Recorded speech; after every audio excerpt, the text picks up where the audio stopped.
We're back on the Mana Symbol channel. We don't normally get to our second deck this quickly, but boy, did Espermentor flail and fail. That's okay, we're playing a new deck chock full of new cards. So this is 4-color Money Pile Velomacheous PolyWarp. So what the hell is this deck and why is it so great? Well, let me tell you, folks. Bustin' makes me feel good, and Velomachus wants to bust like a bubble. So we've got 5 red white for a legendary creature Elder Dragon. Flying Vigilance Haste. Wow. Very Achroma-like of you, Velomacheous. Whenever Velomachus Lorehold attacks, look at the top 7 cards of your library. You may cast an instant or sorcery with mana value less than or equal to Velomachus Lorehold's power from among them without paying its mana cost. Put the rest on the bottom of your library in a random order. So, you can't do anything crazy playing Magma Opuses or Time Stretches. However, you could certainly play Time Warp, and then you could do it again. And then you could play the Time Warp, and then you could do it again. You could play the Time Warp, and then you could do it again. Anyway, so you have Time Warp and Savor the Moment as options here. Now, there were Teamer Taking Turns and other combinations of colors taking turns deck that were playing both Savor the Moment and Time Warp with Fires of Invention. This deck is not taking advantage of that, although it is taking advantage of the interaction with Wrenn and Six with those cards. This did come to prominence when there was Mystic Sanctuary. Mystical Sanctuary in Modern. That has since been banned, but Wrenn and Six plus Time Warp effects is still very, very good because if you manage to get up to the -7, get the emblem off of Wrenn and Six, the Remblem, you'll be able to retrace your Time Warps over and over and over and over again and just take infinite turns while beating down with your 5/5 Vigilance Haste or with a plethora of Planeswalkers to destroy your opponent. In this case, Jace the Mind Sculptor is not going to destroy your opponent particularly quickly, but does give us a path to win as well as Brainstorms. Jace plus Wrenn and Six is also just generally a great combination. We have some Teferi Time Ravelers in here to try to reduce our opponent's disruption. We have Prismari Command to rummage and find the action we need, and we've got Remands in here as well. Again, just to reduce our opponent's speed a little bit and so that we can cantrip towards what we're looking for and maybe get the win at that point. But the really interesting part about this deck is Dwarven Mine. So this says it enters the battlefield tapped unless you control 3 or more other mountains. And when it enters the battlefield untapped, you get a 1/1 red dwarf creature token. Why would we want to use this? Well, as with many other decks that have done so before, we're using this with Indomitable Creativity. So Indomitable Creativity is X red, red, red, destroy X target artifacts and or creatures. For each permanent destroyed this way, its controller reveals cards from the top of their library. Until an artifact or creature card is revealed, then exiles that card. The players put the exiled cards onto the battlefield and then shuffle. So for 4 mana, we can get our Velomachus into play and start attacking with it right away, hopefully cascading into what we need to go infinite or semi-infinite and win the game from that turn. So we're not planning on honestly casting Velomachus, but with 24 lands and for Wrenn and Six, it's very much possible, as well as taking turns in order to continue making land drops. Savor the Moment is a 3 mana spell that gives us an extra turn, but we skip the untap of that turn entirely. However, with Wrenn and Six putting lands into play continually and Growth Spiral and other effects that give us enough lands to play 3 mana Savor the Moment with more mana up, it's possible we can sort of not ignore, but mitigate the downside of this card. Our sideboard contains all sorts of fantastic cards for the Modern format, including Fry. This is specifically to diffuse our opponent's Teferi Time Ravelers. If they just play the Time Raveler and plus it, we definitely need to be able to take that off the battlefield lickety-split, and preferably without our opponent being able to Force of Negation our interaction. So enters Fry. We have Veil of Summers, we have Force of Negations, Aether Gust, and of course, Big Spaghetti Mom Emrakul, the Aeons Torn. This is a 2-for-2 swap with your Velomachus, I assume, in matchups where you're actually worried about your opponent's removal working out. We just had a terrible league with Espermentor, as I mentioned, so hopefully this one's going to be a little sweeter, and it's definitely something new and possibly interesting. So let's rock and rumble, y'all.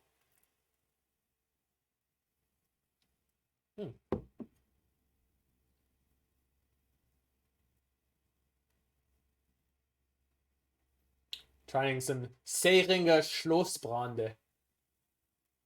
Marillenschnaps. It's apricot brandy.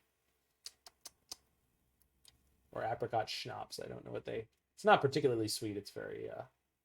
got some hot heat on it. We got 27 viewers in here. Quick reminder that I am going to be back tomorrow afternoon at 4 o'clock Eastern Standard Time to live stream some Simpsons episodes, watching those with the great Emma Partlow, Emzine. So tune in for that, and I'll probably stream some stuff after that. What up, Horny Vegan? We're not playing Legacy, but we are playing the hotness.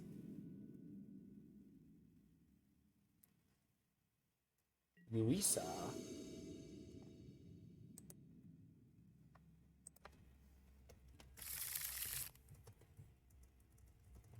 I mean, turn 2, Wrenn and Six, turn 3, Growth Spiral. We got Jace, we got Bolt, we got Savor. Savor the flavor. We're against Tron? Crap. I should always check that. I really need to check that more quickly, more often. It is possible against a slower Tron hand will be okay here.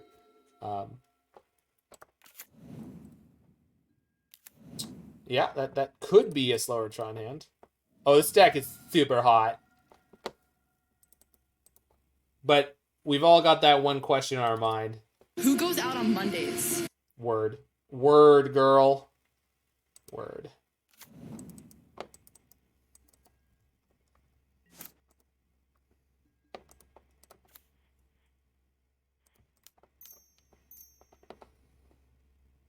Definitely Tron. You think so? Tron. Oh, Tron goes out on Mondays. Tron definitely goes out on Mondays and paid for all of its followers. I bet Tron paid for all of its followers. What a poser. You found a tower. You found a tower. You found a tower.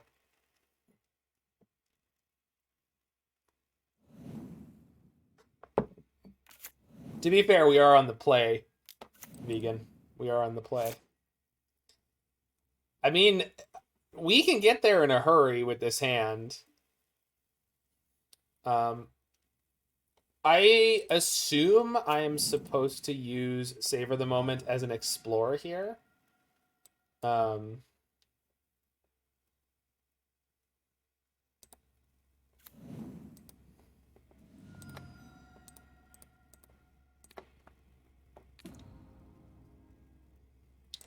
Like, obviously, I could Growth Spiral and then Time Warp next turn. I say obviously, maybe that's not obvious.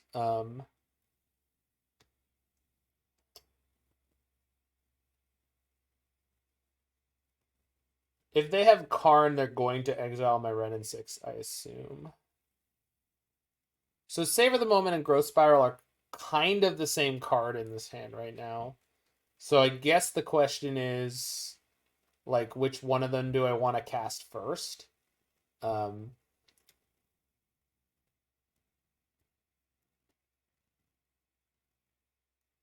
mean, at this point, we're really close. Like, if we just draw an Indomitable Creativity, and if we have the ability to use it, we're golden. So, actually, it might be correct to play Prismari Command this turn. And the reason that that might be correct is that the treasure token we create off of it can be Indomitable Creativity. Or we could just play the fetch land next turn and do that then. So actually, I think the Prismari Command is the thing that's most worth playing right now. Growth Spiral doesn't reveal that you're on turns yet. It's also an instant. Shattered Treasure. I'm not interested in killing their Chromatic Sphere. I don't really consider it a big threat, Roy. And if they were to play like O-Stone this turn without enough mana to use it, or that map without enough mana to use it, although I wasn't able to actually destroy it, I think we're just all in on, we're going to rummage and make a treasure. And actually, I'm not sure that we can't just win now. I'm really not sure that we don't just kind of win on the spot. I mean, we have a couple shots at our 4 of Indomitable Creativity, but This is going to be a lot of turns we're about to take. Although I guess I can't actually chain them yet. So maybe this was a mistake. I could just discard both lands here. No, I can play Time Warp this turn. I think we might just be there, dude. Because of the treasure token.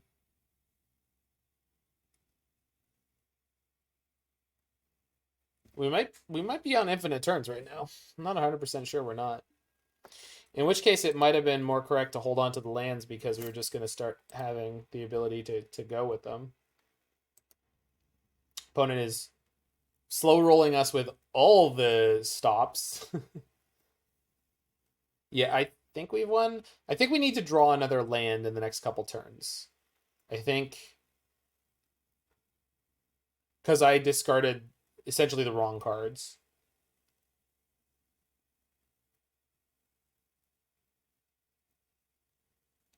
The opponent's really putting the screws on me here. I would appreciate it if I could have my turn, friend. Thank you. You're not my friend, pal. You're not my pal, buddy. You're not my buddy, friend. You're my friend, guy. Dwarven Mine. Trigger. Right. Let's do it again. But this time, harder, faster, stronger. Doo-doop. Boo-doop. Boo-doop. Boo-doop. Boo-doop. Boo-doop. Wow. Wow.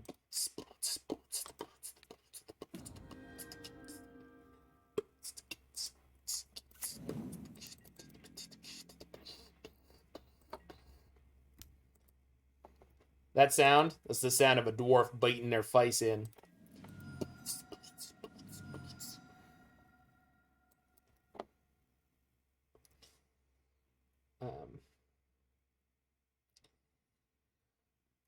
So I think I'm getting the Sacred Foundry here because it may become important that I hardcast this Velomachus.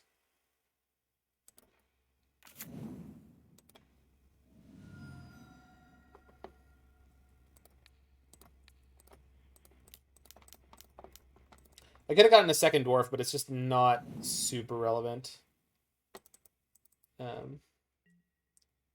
If I don't... Uh-oh. It's not your turn yet, opponent. What are you doing? What were you thinking, sir?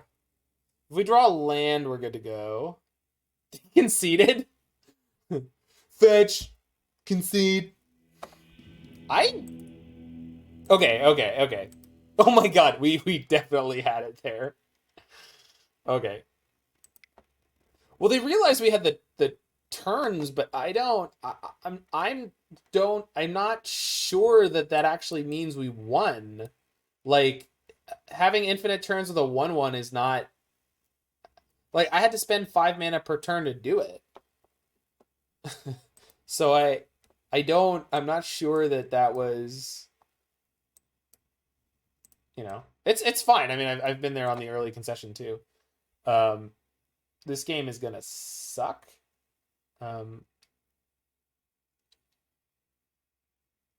I'm definitely not bringing in Emrakul because the way we put Emrakul into play in this deck doesn't give it haste, doesn't give us the cast trigger, and they have Karn and O-Stone and Little Karn and just infinite ways that putting Emrakul into play does not win the game.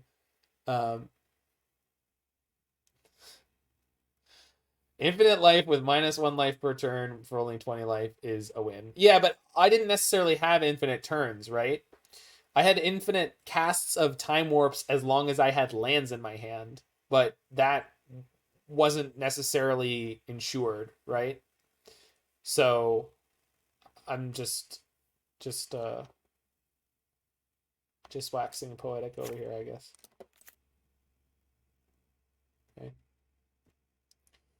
I don't know if they're playing Little Karn, but this is how I'm going to sideboard for now, and we'll see how she goes. I definitely don't need Time Raveler, but he's not bad. And then, like, I don't want more Aether Gust. Basically, our sideboard doesn't really have anything for Tron. Yeah. So if there's ever a turn where we didn't draw a land, we were gonna be stranded. I have to mull that. Turn 2, Wrenn and Six. I have no interaction, but they mulled to 5, so maybe they'll be on a slow hand again. Turn 2, Wrenn and Six. Turn 3, Teferi. Turn 4, Creativity. That's a banger. All right. Bring it on, buddy. Well, you got 5 cards in your hand?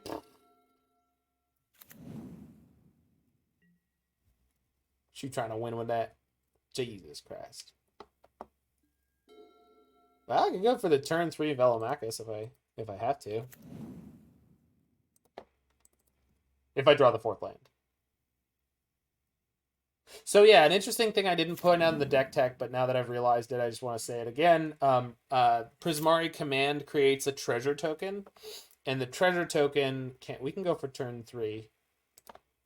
Velomachus. So I think I'm going to, because realistically, Wrenn and Six and Teferi don't help me at all much. So let's do that. Sorry. So yeah, the Prismari Command gives us something else that creates a token that we can use for Indomitable Creativity. Indomitable Creativity from the they passed and I missed it. They passed their turn and I missed it. Shoot. Well, I mean, on one side that was a huge mistake, but on the other side they didn't have any plays on turn 2, so hooray. My bad, y'all. I was talking about crunchy things about this deck and punted that turn. Maybe we'll still be okay since their hand is this weak. Yeah, I understand, Roy, but I mean, I don't. There's nothing worth talking about me missing that interaction. I mean, yeah, we could get into the finer points of just how bad it is for me versus how bad that was for them, but I clearly did not intend to do that, so I don't think that's worth doing. Don't skip your turns, friends. Just don't do it. Did they keep 7? No, they mulled to 5, as I mentioned earlier. So their hand was clearly weak. Like they didn't do that by accident. I think they legitimately didn't have anything to do that turn. Or maybe they had a relic. I mean, maybe they skipped their turn by accident. It's possible. Either way, I'm putting in Velo this turn. I'm gonna try to win with it. So good luck me. Ciao, Vero.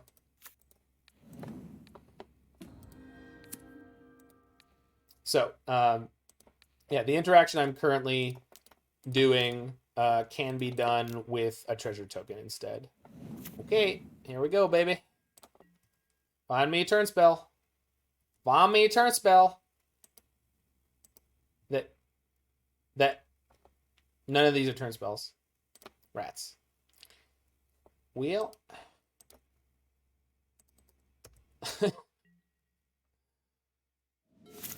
So even if we had gone for turn 3 dragon, we might be in trouble anyway.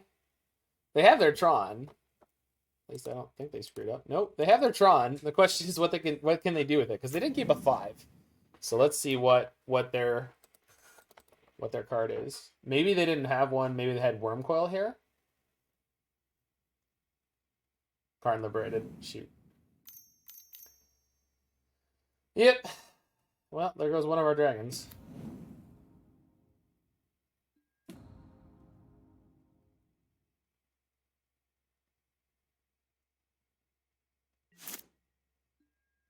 So I can kill their Karn with Shock off the command plus a ping off of Wrenn and Six. So that's something.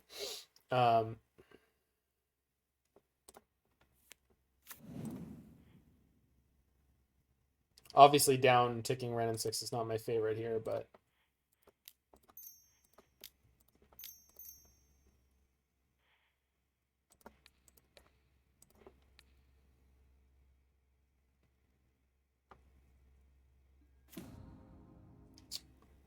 okay. So I can get another dragon next turn.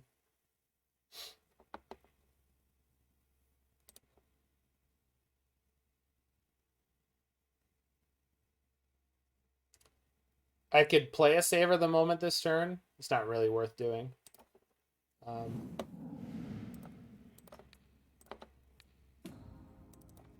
so maybe we can go off next turn, assuming they don't have Ulamog. Or something equally dangerous. Okay.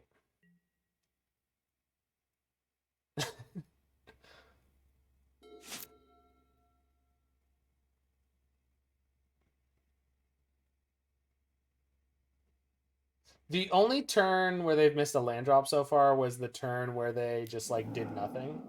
Okay. It's a pretty aggressive relic. I think that means they don't have anything good here.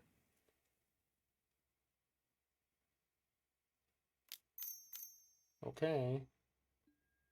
Okay, that doesn't really deal with what I'm about to do. Did you just say you 42 years young, friend? Because that ain't old. Oh, I need the token. Oops. Yeah. I wanted to cast Growth Spiral here, but yeah.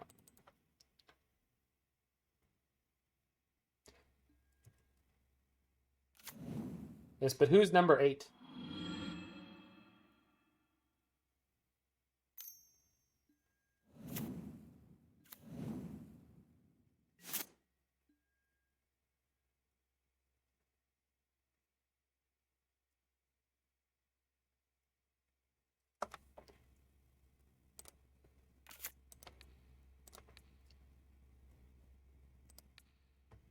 Boy. All right. Don't let me down again, buddy. Don't let me down. We're trying to win this game. I'm not trying to attack their Karn. Hell no. You gotta be kidding me. I mean, I can shoot the Karn, so it won't be able to... Oh, I can make a treasure. Oh, okay. We're good. We're not out of this. So deal 2 damage plus make a treasure. But I can play the Savor, so we're good, Roy. Doing 2 damage to them doesn't help me. So let's do that. Growth Spiral for Savor? That's that's not how any of that works, Alex. But thanks for playing. Tune in next time on the Mana Symbol channel for Alex Shouts Useless Things. No, it just it does the classic moto of technically correct. So when this attacks, look at the top 7, period. So moto goes, all right, it's attacking. Here's your trigger. Trigger resolves. Okay, look at the top 7. All right, have you looked? All right, now I'm going to show you an entirely different prompt for you to choose the card you want to cast. Yeah, Moto and you do have a lot in common. It's cute.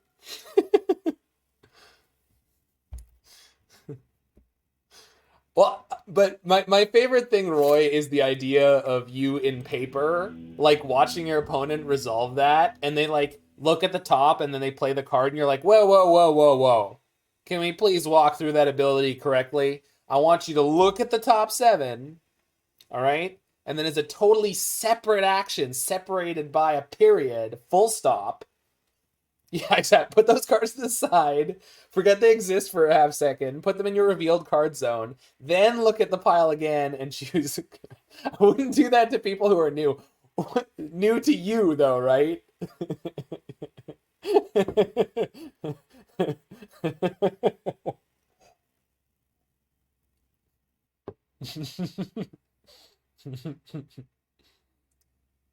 It was KMFDMTG. Kamifda. The good old Kamifda. I love that archetype. Totally right. Yeah, Prismari Command really proving to be a workhorse in these decks.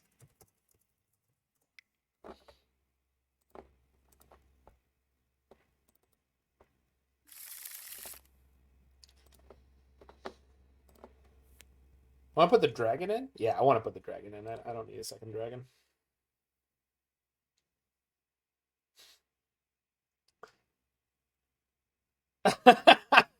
Got him. It doesn't say target opponent, nerd. It says target player. Oh, Roybert.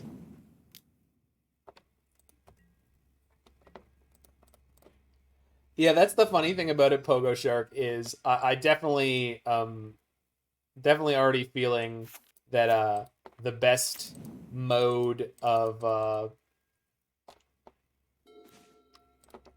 Prismari Command is when it's Kolaghan's Command. Definitely feel that.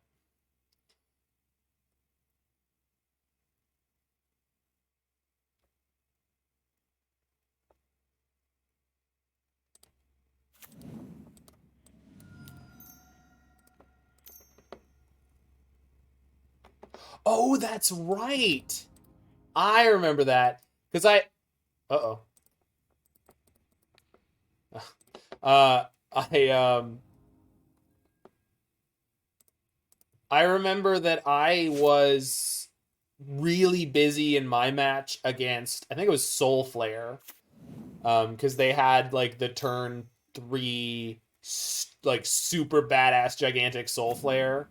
And then I ripped the one of Hostage Taker in my Niv Mizzet deck in Pioneer, and Hostage Taker was not a card that anyone in Niv Mizzet was playing at the time, realistically.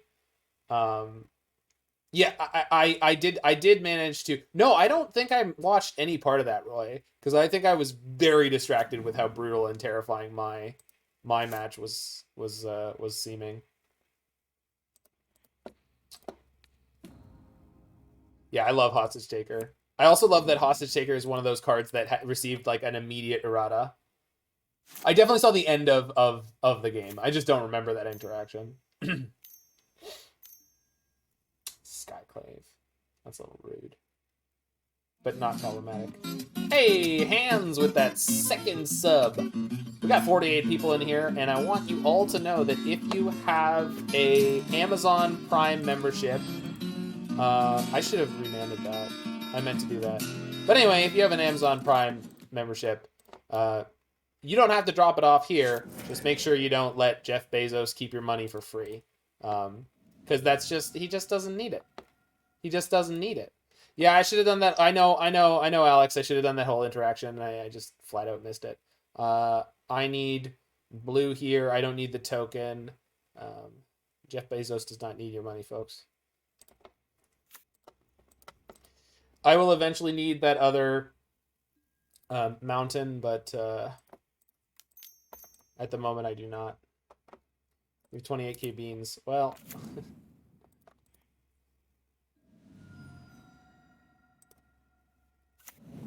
no. It's fine. I mentally I knew exactly what I wanted to do, and when I saw Skyclave, I was like, well, my Wrenn and Six is dead, and there was no space in between those two things in my head for no good reason. No good reason. I definitely could have done it. I knew what I wanted to do. I knew how to do it.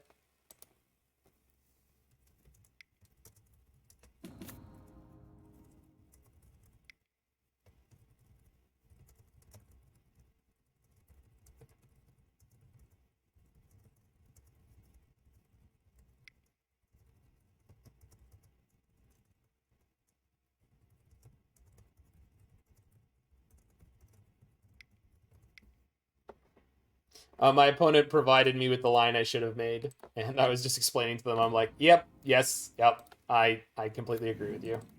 I 110% should have done the thing that I should have done. Bean bank shame. Well, Roy, you're my kind of gambler. You just like the low bet. You like the underdog. Am I just letting this resolve? I think so. If they have a more relevant spell to play this turn, I get to remand it if they take my growth spiral, and if they don't, I just get to growth spiral. Okay. I think they're making sure they get to beat up on my Wrenn and Six here. Oh, nope, they do not care. Oh, I have to shock for this. Well, Nobody said pimping was easy.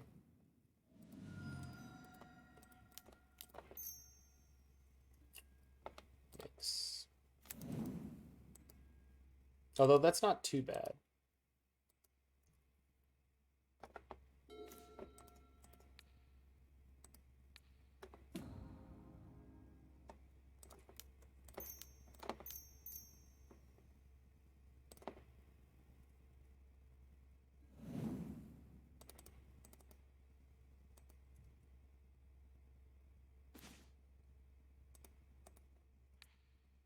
Did I miss my Wrenn and Six tick up? Jesus. I'm just not on my game. And I do not know why. Yeah. Alright, well. Perhaps.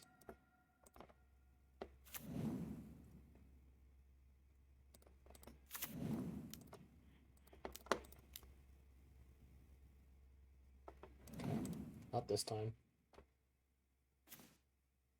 Alright. Alright, you gotta have 2 pieces of removal, opponent. And one of them has to be an instant. Oh, 3 actually.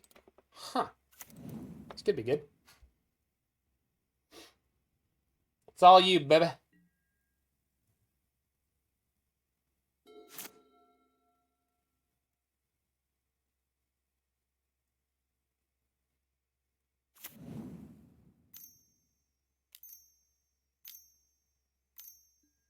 That is not the card they need there.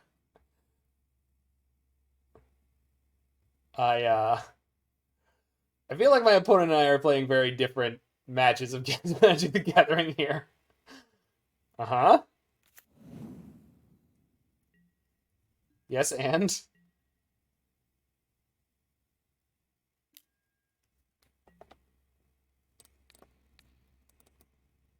Alright, looking good.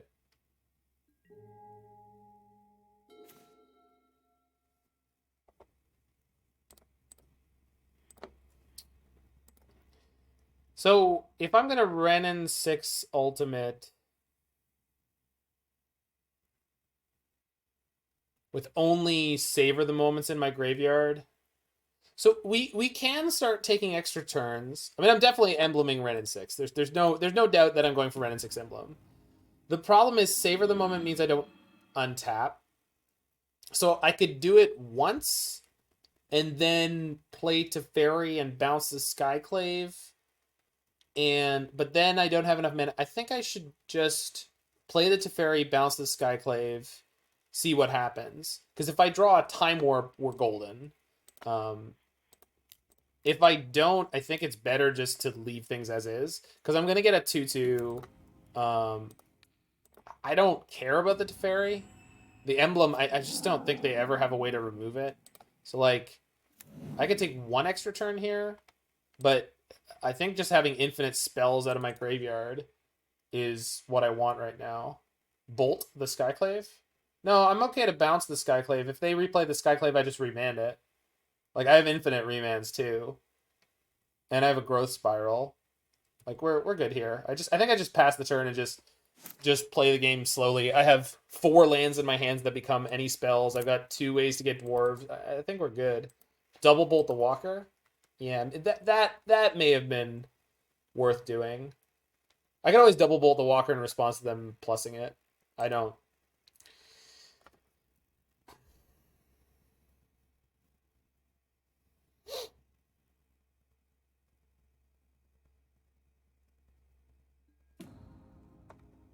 Yeah, maybe that's worth doing. It's like I still have the remand.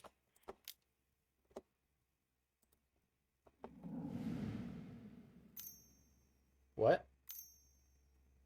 What is happening? What are you doing? Stop it. Oh, Kaya's Guile. But it's on the stack right now. That's not how that works, friend. They have Kaya's Guile. I'm sure of it.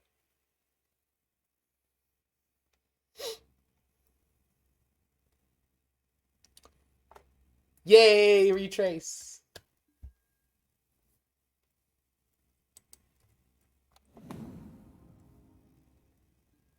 Well, I'm going to remand it if they play it, but when or if they choose to play it is currently going to be the problem to solve on that axis. So I fetched now, just so I don't get got with them going Kaya's Guile in response to my fetch and me needing to fetch again. It wouldn't be a problem necessarily, but I don't really want to be forced to fetch where I don't want to, because the fetch in play is my second dwarf, and I mean obviously I could just do that, but you know I'd rather not. They're gonna hold up this Kaya's Guile, but they can't play it on my turn, so I'm not really sure what they're doing with that. Prismari Command. Okay. I'm gonna cast this at least once. But I think I just go Rummage plus make a... I just plus my Teferi, friend. Compadres, it is imperative that we crush the freedom MTG fighters Justo before the follow. start of the rainy season. And remember, Justo? a shiny new Justo. donkey for whoever Si, brings me Justo. the head Justo. of Colonel Montoya. So target player draws 2, discards 2, then creates a trigger. Whee! Oh. Yeah, that'll do. Alright. So I don't need the Remand in my hand, obviously. Although... Oh.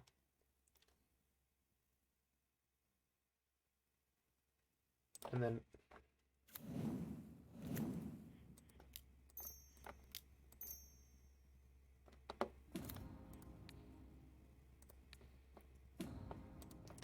Alright. That's probably game.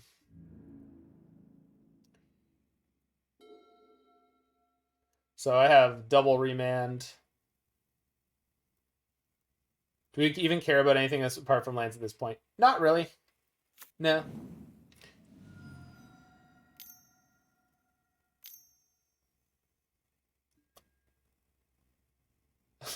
Cute. Nice try. And Tide Hollow Sculptor going in for it. Woo! That's a miss. Oh, doctor, that's not good.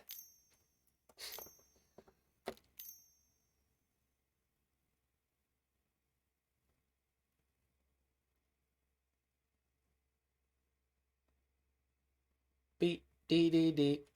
Beat dee dee dee. Beat dee dee dee. Beat dee dee dee. Beat dee dee dee. Beat beat beat beat. Beat dee dee dee. Beat dee dee dee.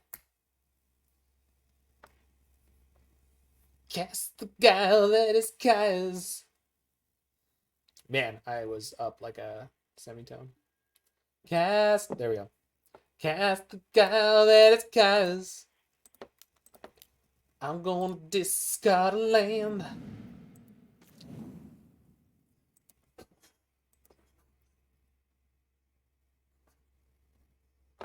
At this point, we're counting on my opponent's spirit to crush them, which at this point has to be pretty heavy.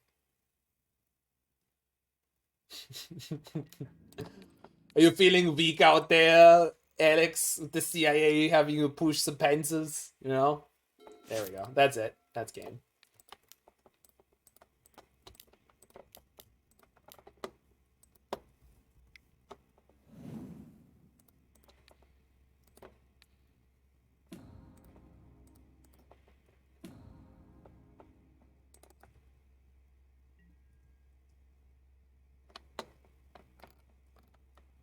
Hi, buddy. How you doing, El Rodeo-san?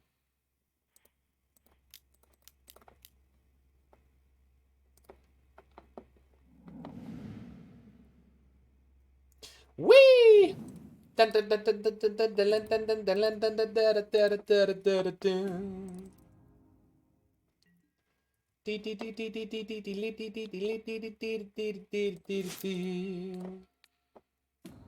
my opponent's making me play it out, which is fine.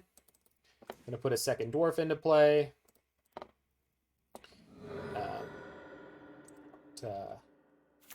Another whoop. All right, that's fine.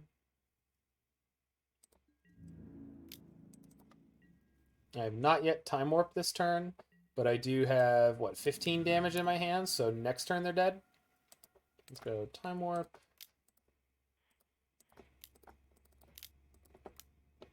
Just trying to do this as quickly as possible. Oh, we're speeding up the clock. Don't worry. No, they're just dead this turn. I put them to 15, and I have all the bolts I need.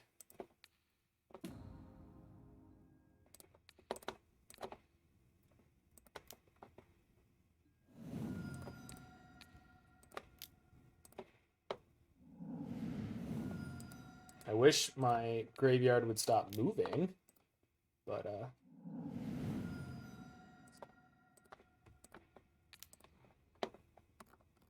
bolt, bolt, lightning bolt, lightning bolt, lightning bolt, lightning bolt,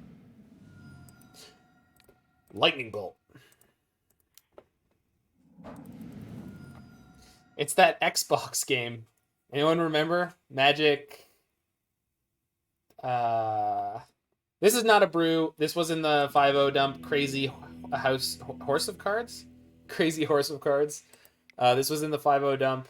I saw my good friend, trophy board leader, Pi Gonti, running up a... Yeah, Magic Battleground sounds right.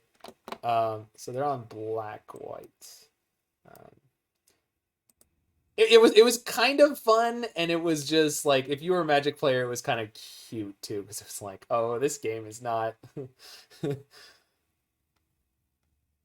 not good at what it's trying to emulate. But there was like, spell spamming was like a very much a thing in that game, and they would announce the spells they were casting. So specifically, the red mage would play Raging Goblin, Engulfing Flames, Engulfing Flames, and it was a time.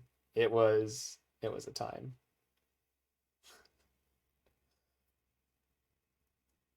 I'm wondering if I'm supposed to board into the Emrakul plan.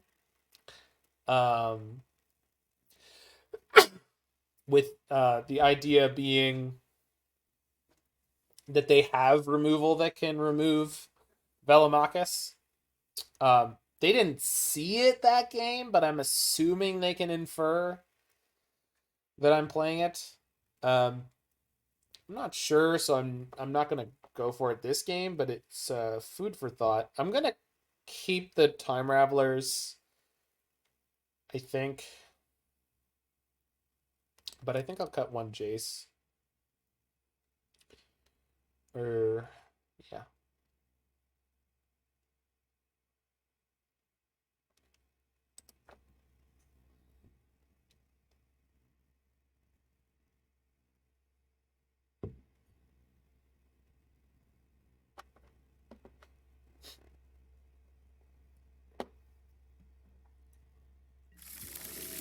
Is that an away game or sorry, where are they playing?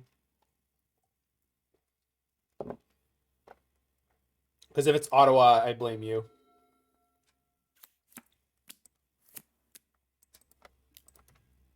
It's in Vancouver? Rats. You had nothing to do with it. I can't prove it's your fault. Uh-oh. That's not the best draw. It's not the best draw.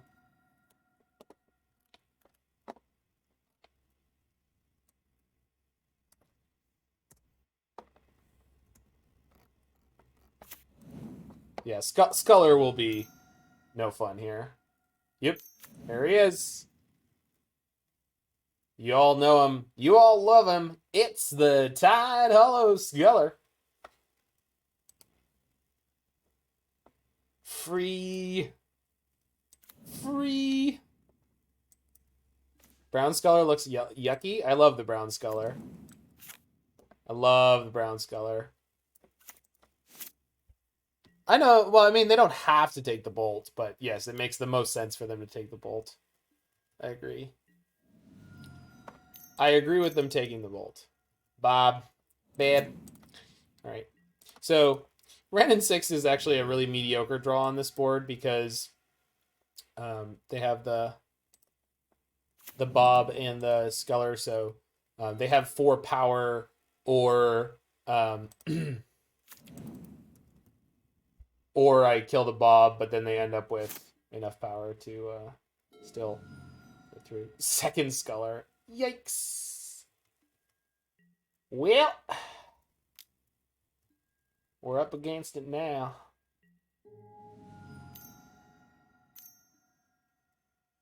I can turn the Sculler into a worse card. I mean, I maybe could have, but no, I can't. No, I cannot. No. That was not something that was going to happen.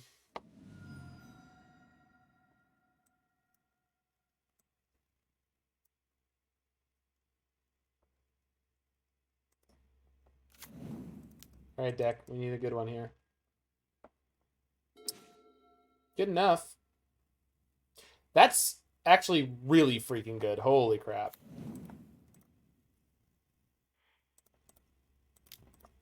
Good enough, my ass, Zach. Shut the hell up. Boing.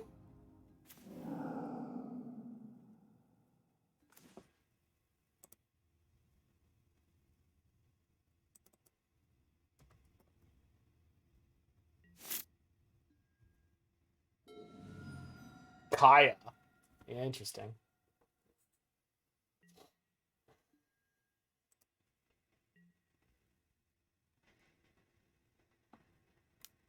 Opponent? I don't know if you thought that one through.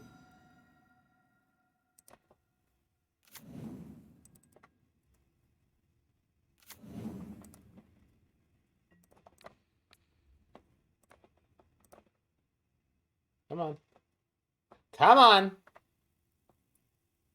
They didn't scoop, did they? Hey-oh! Oh my god.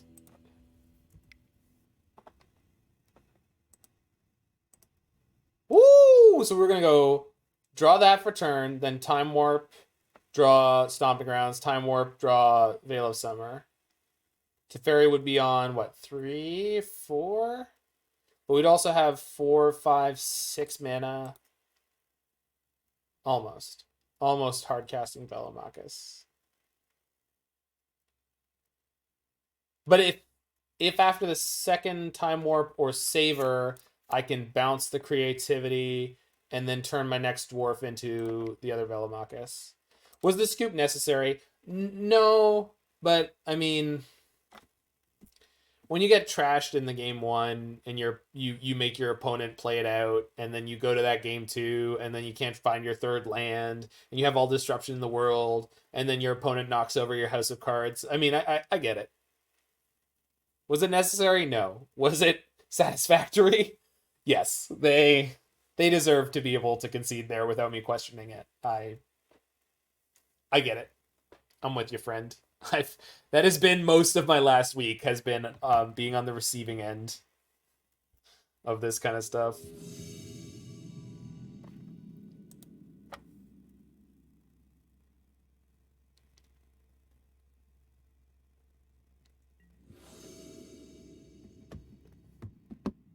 Oh no. The Tunneling Cat.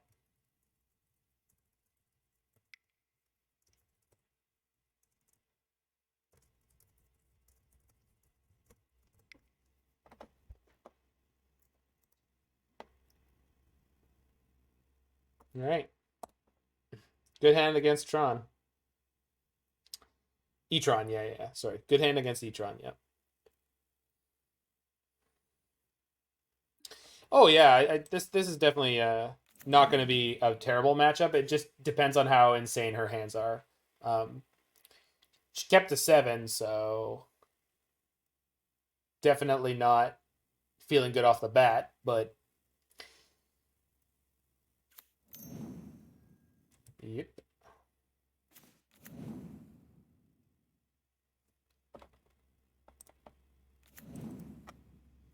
Opponent is going to be hitting the Tronic pretty hard.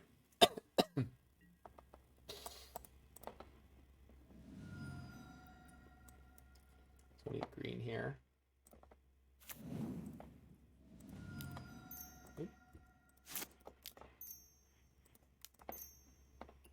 Land. Land. Rats. Raspberry.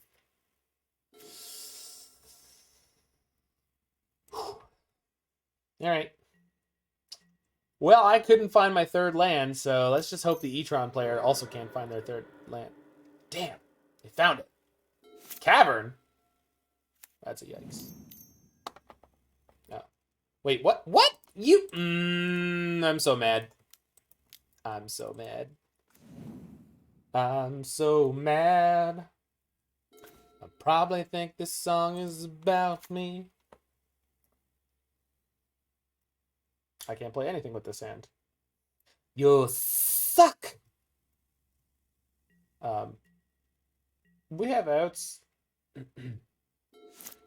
There's a good chance... Yeah, they're going to play a Karn. I'm going to remand it. They'll cast it again. I will be able to bolt it if she downticks, but I know Kaya is a big proponent of not downticking your Karns in the face of the Lightning Bolt deck. So we'll see what's up. She could also have Cavern into... Oh, God. Does this matter? No. So she gets the coding. It's very fine. She gets Grafdigger's Cage if she knows what's up with the what's up. Then we could be in trouble. Yep. So let's see. How on the ball is she? Show it.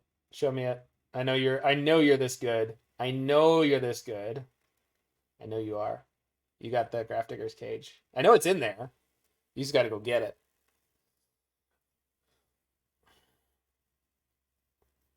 Tell her hi from you. I'll get right on it. Spyglass. So she can call Scalding Tarn with this. See if she does it. Probably calls Jace the Mind Sculptor, but we'll see. It depends on how good her hand is. Again, it depends on how on the ball she is. If she knows exactly what my deck is up to, then... And I wouldn't expect her not to. What do you got? Yep, named Scalding Tarn. Beautiful.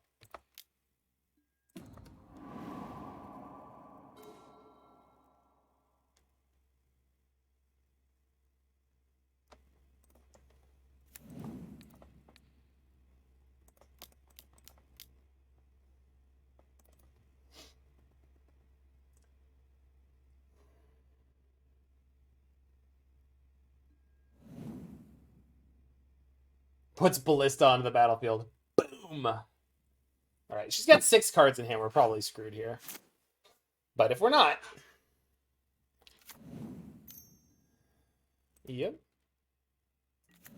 Nothing? Holy crap. She's going to have the kill spell, though. But I can put 2 dwarves in.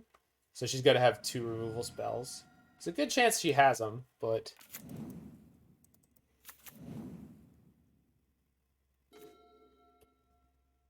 If she's got Dismember, it doesn't matter.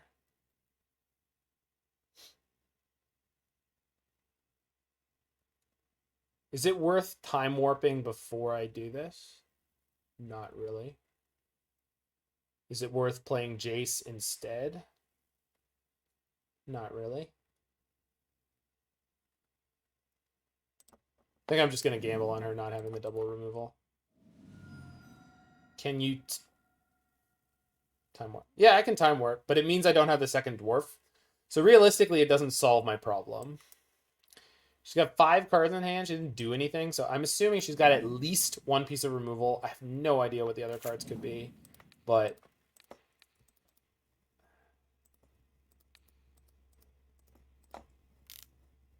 You got the double?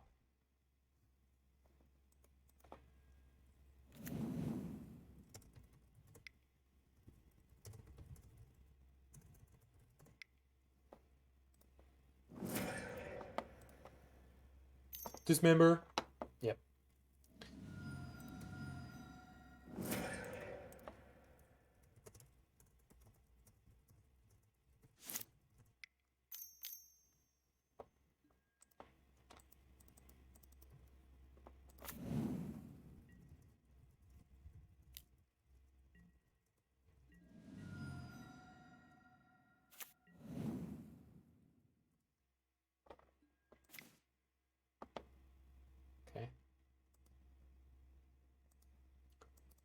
Maybe she just big brained us into dropping 2. I don't. That doesn't.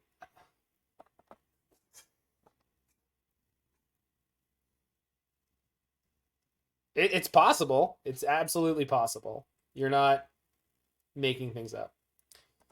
I don't think I have outs anymore. It's just too much damage.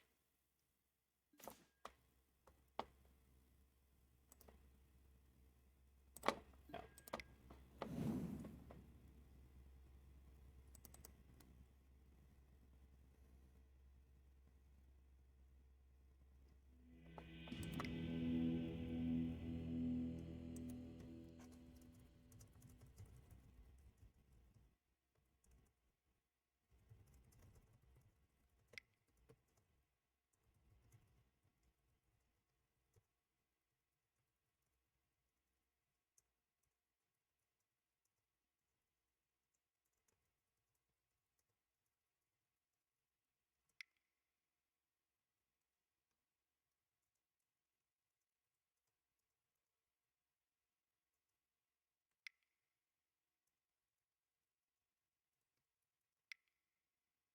Yeah. So I think we board in Emrakul's because especially she's seen the Velomachus, and then Force of Negation for sure.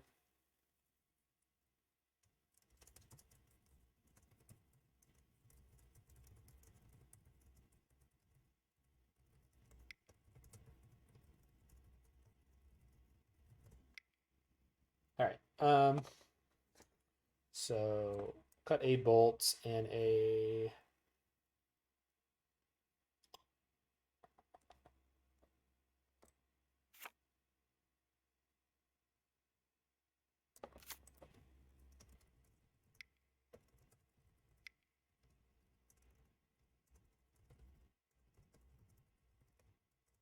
All right. Opponent just told me Cage does not stop creativity, and upon closer inspection, she is right. Things you learn from your opponents.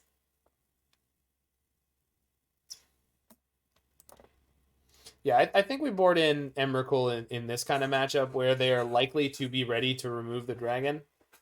On one side, it does make it harder for us to win in one turn.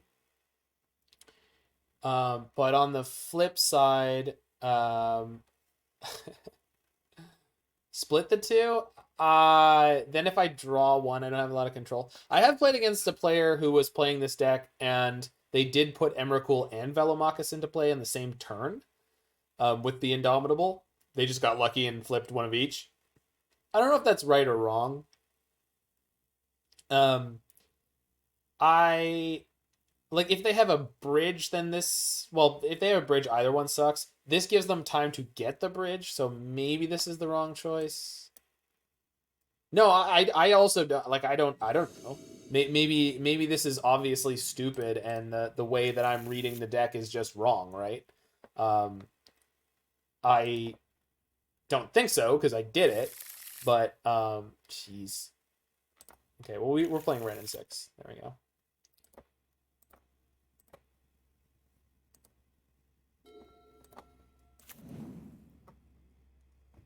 Opponent did not mull at all. Yikes. Oh man.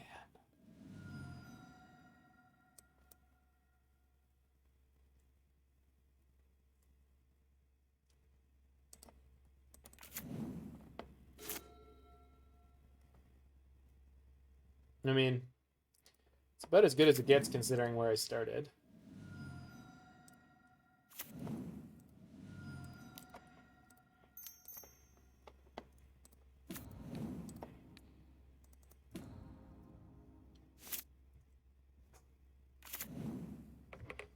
Oh yeah. Never didn't have it. Luckily, we have a Remand into the Indomitable. We don't know that they can't deal with Emrakul, but it's possible. Okay.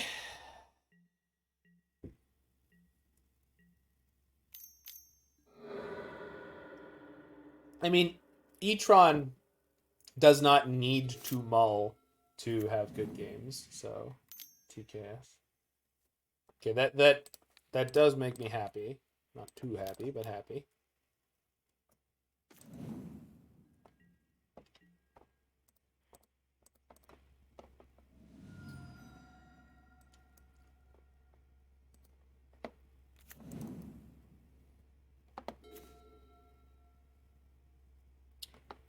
Interesting.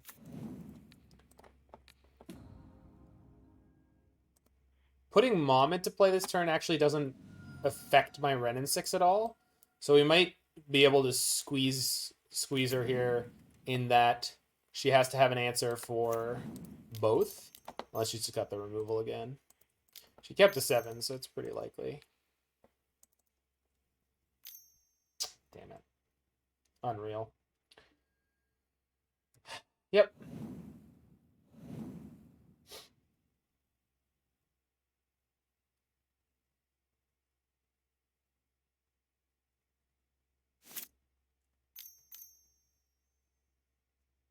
Yep. Take the time. Warp. See if I can dig out of this. I mean, I can get the emblem.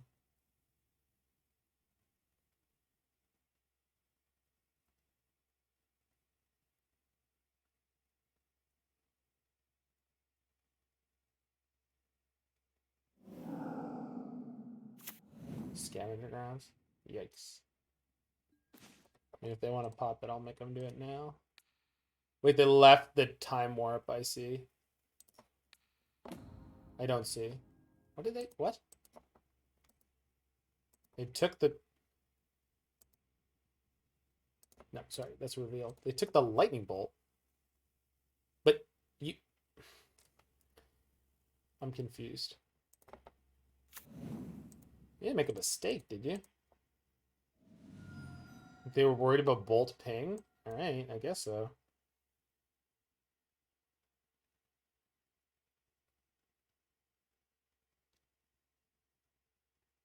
I don't need dwarf tokens right now.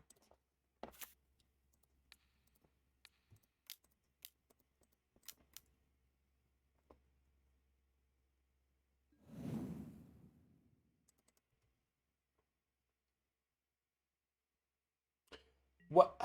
Well, so she's gonna be able to exile my graveyard in response to me creating the emblem.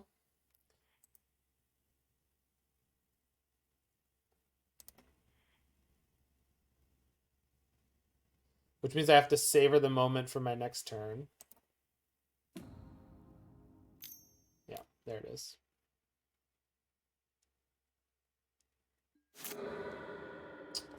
Yeah.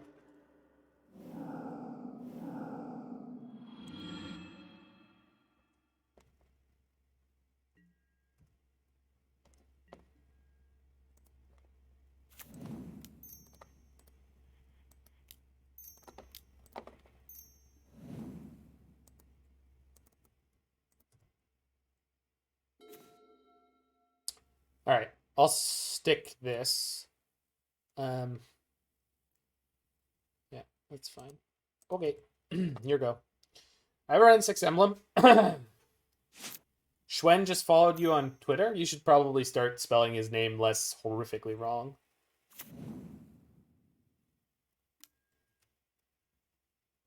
Damn it. I made a mistake. God, so much graveyard hate. This is not making this easy. Not that I expected it to be, but you know. There you go.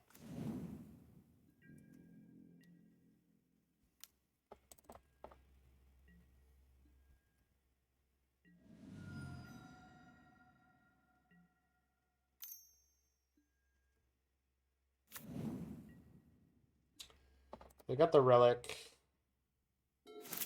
That's not the draw I wanted.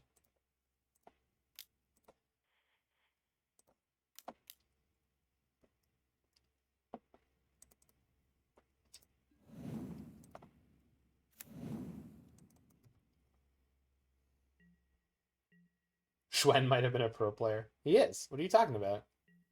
You think might be? Come on, Roy. You know our boy Schwen. might be a pro player. What a nerd. Unbelievable. I don't believe you, Roy.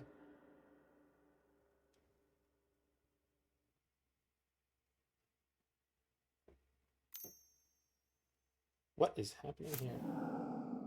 They cracked the relic now? Okay, fair enough.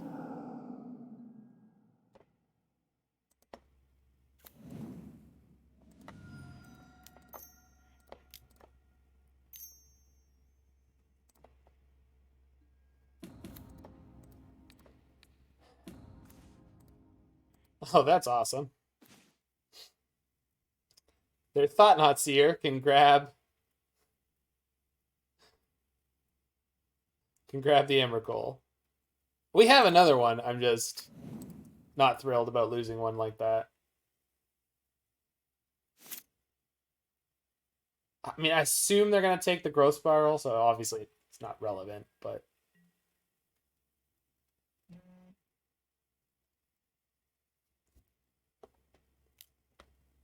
I'm a pro. I am most definitely not a pro. I will take your 3. Walking Ballista, kill you.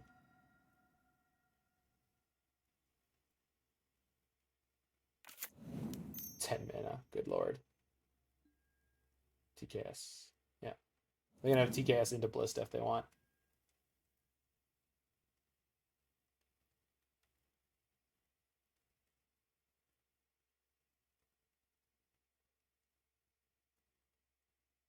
So if I top deck Indomitable, I could make it.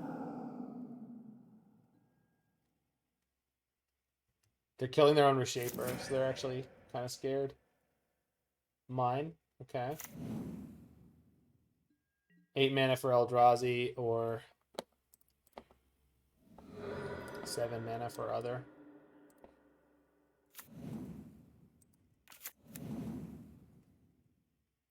Nope. Right. Crushed by one of the best Eldrazi Tron players in the world. Not surprised. Really, really solid play through every single game. So, I mean, she did get to keep both 7s. I'm not complaining about that. We had good mulls to 5, etc. I think against a less skilled opponent, and if I was better at playing this deck, maybe that would be closer, but that did not look close. I think in game 1 there was a whole bunch of places I could have taken different lines, but I don't think any of them would have actually helped me. Kaya's just got a great killer instinct, so you're just gonna die fast if you don't give her reasons to have to play around stuff.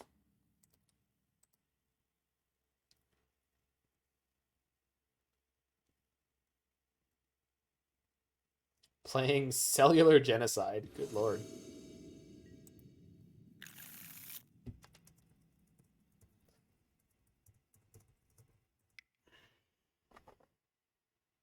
On the play? Sure.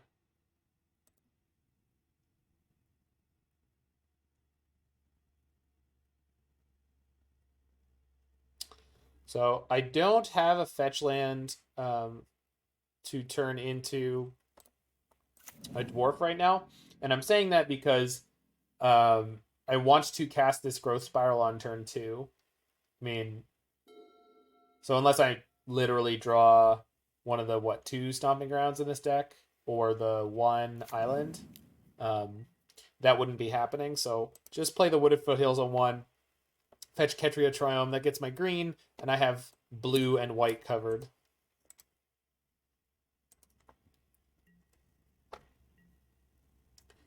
And we'll see where this goes from here.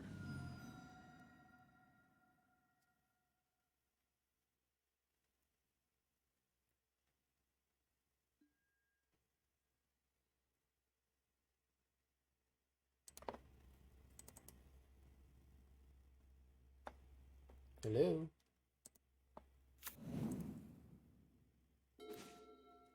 What ended in 1896? Sure, a lot of things did. 1895. Zing.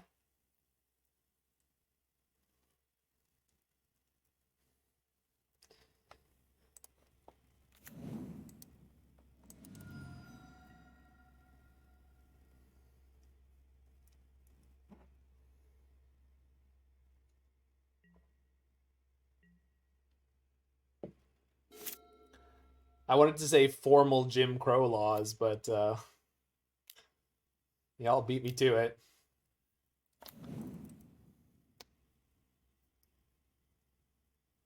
I think that's right, but it might have been in the 19 aughts or 10s. What's up, Freak You Nasty? What up? You freaking? Hey man, you wearing? I'm wearing like a baron.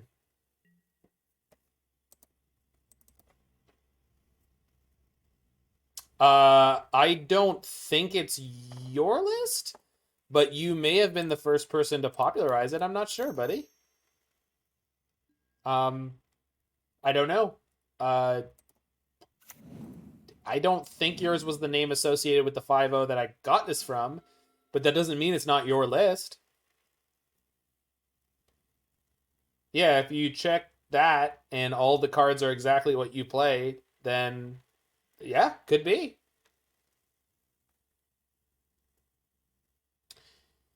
Sorry, I'm just putting my dragon in this turn right now. It's one card off. There you go. I don't know if it's your list or we're witnessing some, what do you call it, divergent evolution. But if this had anything to do with you, congratulations, and it's sweet. Whee! Trigger. Savor the moment. All right, pass the turn. All right, my turn.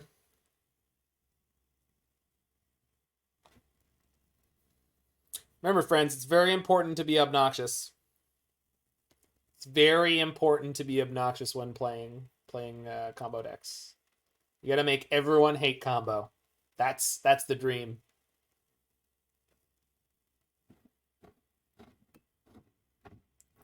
Fear Phage. No, I'm not surprised. I just because we studied the Civil War era up until, I mean, basically the end of the Civil War is where I started studying history in university because we were studying North American music history, and it basically starts there. And I just meant like you say enforced, and that's probably true. But like I feel like there was some sweeping change because within 10 years the minstrelsy popped up. Not that the minstrelsy is something to be proud of, but it was as in many ways that we discussed the sort of first step towards white America learning that black culture existed and wasn't just like non-existent. I don't know the right way to say it because obviously it's horrible every way you slice it, but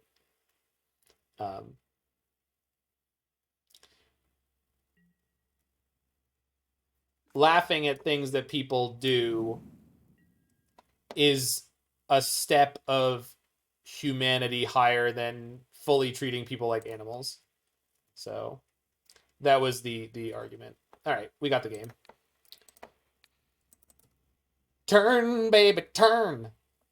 Dragon Inferno. Turn, baby, turn. Where did I find the 5-0 list? Goldfish. MTG Goldfish. They have the most user-friendly way to check out the Magic Online deck dump. However, you can just Google MTGO deck lists, and you will get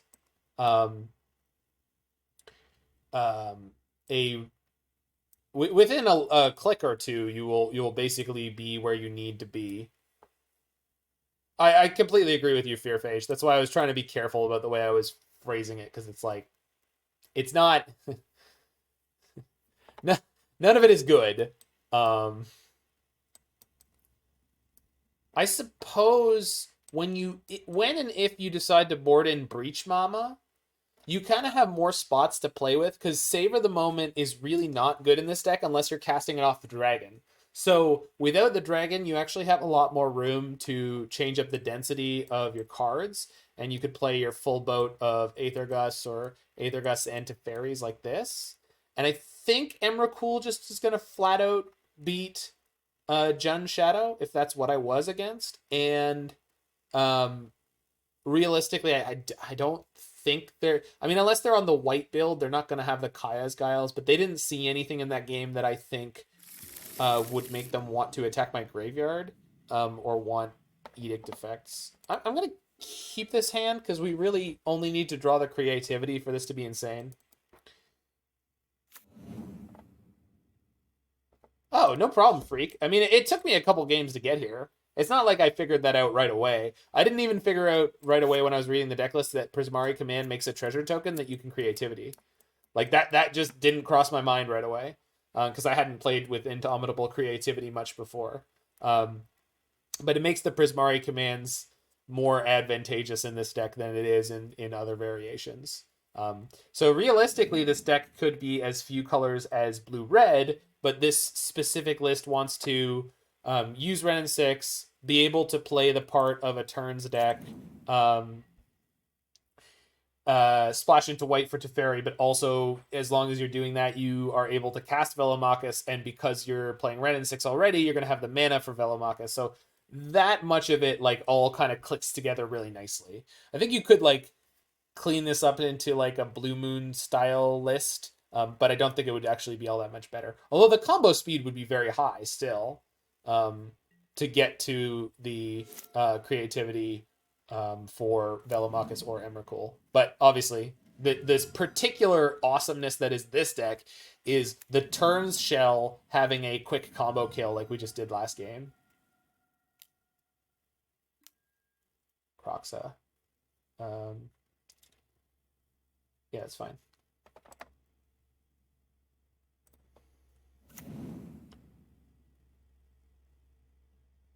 Yeah, we've done that already, bud. Yeah, and it's very real. It's very real. Yeah, we did that against black-white actually. We just went full taking turns on them.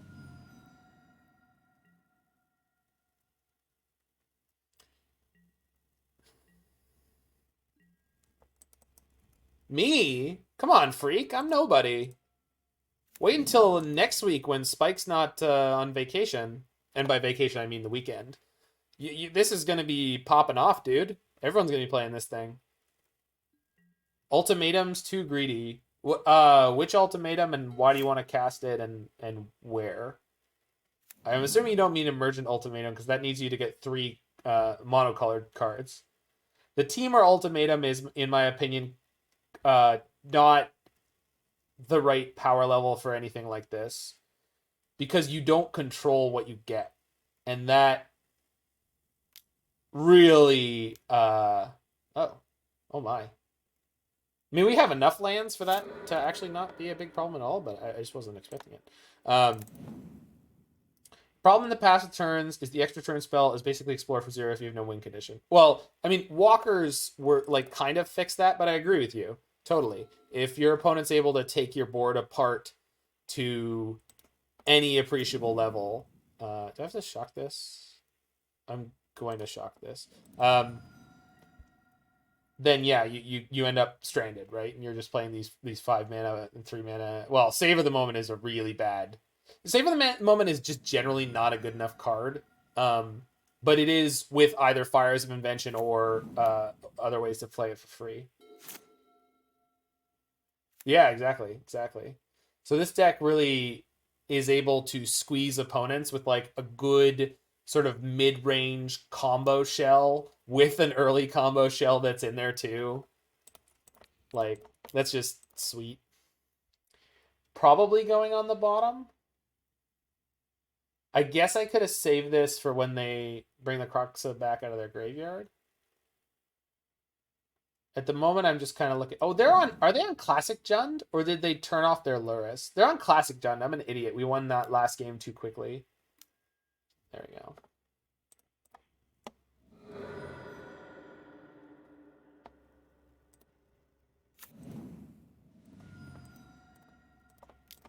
So they're on Classic Jund. So they're going to have Liliana.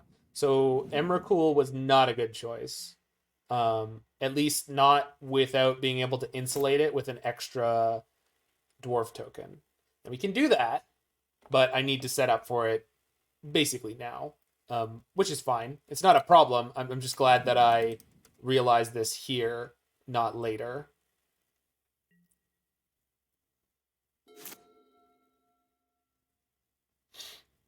So Classic Jund could have Liliana the Veil, so going for Emrakul at sorcery speed is less good. And I did keep in the Teferis, so we still have the option to creativity on their end step. If this is Kroxa, I'm a happy boy. No. Get out of here, you scamp.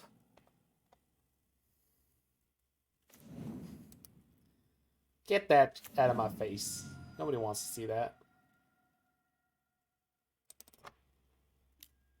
Ah, rats. Alright. You got me. Running home, running on empty, running home, running blind. I don't know if that lyric is running blind. Probably not. Doesn't really make much sense, but that's what I hear. Running into the sun because I'm running behind? That just doesn't make a lick of sense, Zach. What are you talking about? They do have things like trophies,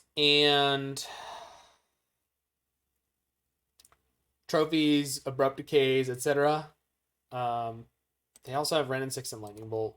All right. Well, plus the Teferi, I'm not happy about it. If they have a Bloodbraid, I could block it with a dwarf Dreadbore. Jen doesn't normally play Dreadbore. I mean, maybe they've been picking up more recently because of all sorts of Planeswalker decks. I'm not sure. Our life total's getting a little thin. Don't love that, but you know. So if I draw a Time Walk effect of any kind right now, oh, I only have Time Warps, right? Yeah, I don't have the Savers, so yeah, let's just discard the island. That's fine. This can get a Raugrin Triome. Realistically, I don't want to shock a breeding pool, right? Not a breeding pool, a Steam Vents. But if I have to, I can.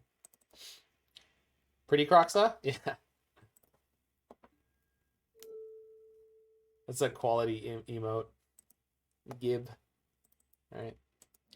And there's a Raging Ravine, but we have a Dwarf to block it, so hopefully that is useful. We just need to draw something here. There's lots of live draws.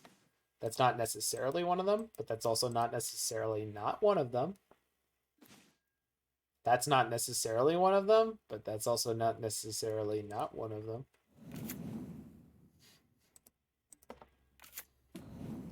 Alright, we got a dwarf. They called it a mine. A mine!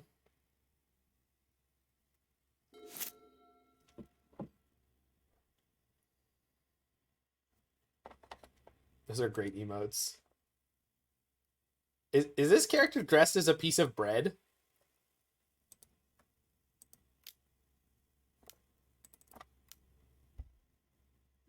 Also, are they I-Terra or Litera? Like, I'm not... Litera. Okay, that's Litera. Yeah, it's not like Ietera, like Dry to the Elysian Grove. Literally Tony. Okay. Gotcha. A duck cosplaying bread. That's adorable. It's also just a great sentence. All right. Creativity off the top, baby. Bang. Remand. So Raging Ravine doesn't kill me, but since I've got another dwarf anyway, I think we'll just sit for one more turn. Daniel plan. Come on, baby. Papa needs a new Emrakul. Although if I get the creativity for Emrakul, they could still end up killing us. And they have Liliana's in their 75, I assume. I haven't played one yet, but all right. Teferi is very much safe from this. There's one Dwarven Mine in my graveyard. So I'm running thin. They're attacking me? That's fair. Let them have their tartar sauce. Smithers, don't you understand? For cents on the dollar in tartar sauce, we could save thousands of hours in man labor. I won't forget this, Simpson. Alright. We got 2 draws here. Dose. So let's just get them. That is technically a card I can play.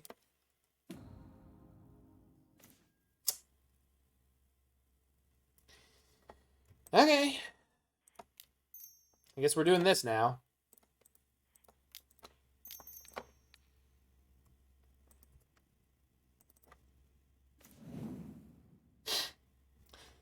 Rats.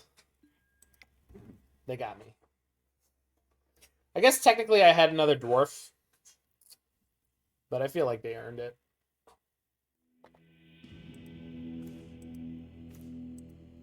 Oh, yeah, we weren't getting there at all. Okay.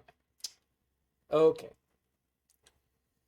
Maybe against Jund, I can board these in just to have a higher threat density. Because this is classic Jund. Remand's also generally not good. I can go a little lower on Remands, keep the bolts. Bolts deal with planeswalkers sometimes. Yeah.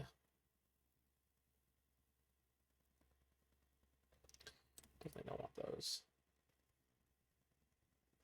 They played a fair amount of disruption. I mean, it's Jund, right? It's that's their whole thing. That's their whole thing.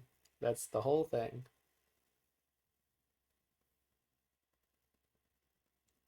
Yeah, it is classic Jund. Whatever reason in game 1 I saw the Tarmogoyf on turn 2, and my brain said it must be Jund Shadow because it's always Jund Shadow. But this time it wasn't. Who knew? I did. If you actually asked me in a way where I wasn't the one playing the game, I could easily have told you.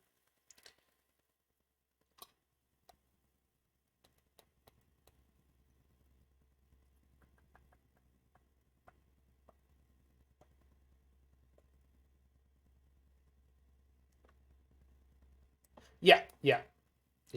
I haven't forgotten, Freak. It's just I was using the dwarves to block, and that wasn't like the problem was there as I was just gonna die. Like even once I found the creativity, like yeah, if I drew a Prismari Command and I ripped into the creativity there, we would have been okay. I did check the top afterwards, so I didn't get punished for conceding. So that's unkeepable. I hate mulliganing against Jund. All right, this is a good hand. Not a great hand, but a good hand. Get the bottom, Big Papa. We're running Papa and Mama. We got the Mom and Pop Thopter shop where we make dwarves and then not Thopters. Although this is just a beautiful piece of art, honestly. It is just... Mom and Pops, you got it, brother. I wonder how...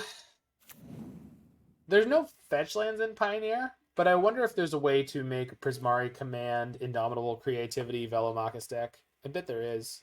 Well, that was an exceptional draw. I have no complaints about that draw. 10 out of 10. Would draw that again. Am I going to start preserving my life total from this point? Yeah, wherever I can. I could set my colors up better by getting like steam vents there or what have you, but creativity looks amazing in foil. No kidding. Like I could just tell by looking at this, like just all of this being foil. My God, that'd be the most excellent Pringle anyone's ever owned.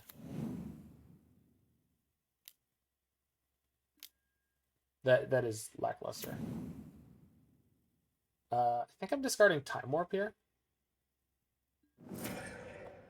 Yeah, I mean, dude, if you're one of the people who developed this, because I think it's entirely possible that sort of parallel versions of this were developed at the same time. Not to try to take anything away from you. That's not my point here. But I'm sure there's lots of people really excited about this deck, but I'm so happy that you're happy with the success you've found. So, and then I mean, I'm that guy where, like, I'm going to be talking about it on my podcast tomorrow. For anyone who's watching and doesn't know about it, we've got the Serum Visions podcast, the Iterative Brewing podcast. We are tangentially not endorsed by Faithless Brewing, but we're the off spawn of Faithless. This does not search, but these do. I can't do anything about that with this. All right, so we got a top deck of Dwarven Mine now.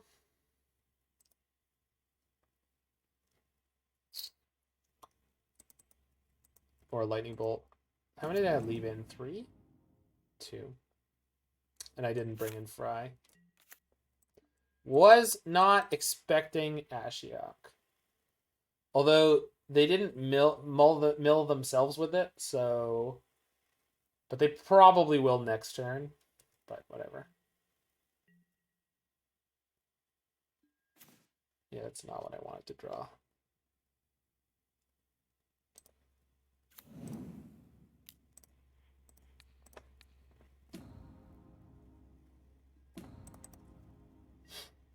All right. The only card off is the Weather Storming sideboard. You even have the snow-covered basics you put in. Oh, yeah. I mean, they might have grabbed it right off you and then gone off and 5-0'd.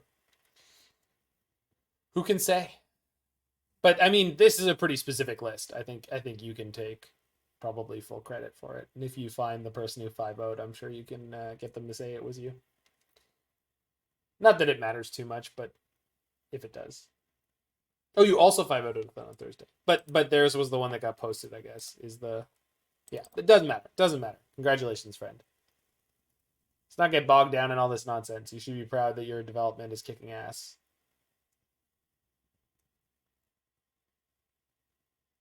Really warm. I wonder if we turned the heat on. We needed it for the last couple days, but then we didn't. Okay, I can search thanks to Ashiok. I have another Stomping Grounds in play even, so I'm not concerned about this. Spring in Canada? Yeah, fine. Oh, I should have been more concerned about it. That's okay. I'll just gust the next one. All good, friends. It's definitely gonna be fine. Yep, nothing to worry about here. Wow, that was a really good top deck. Although I'm not 100% on which direction my Wrenn and Six should... I'm gonna pick up my Triome because I can cycle it.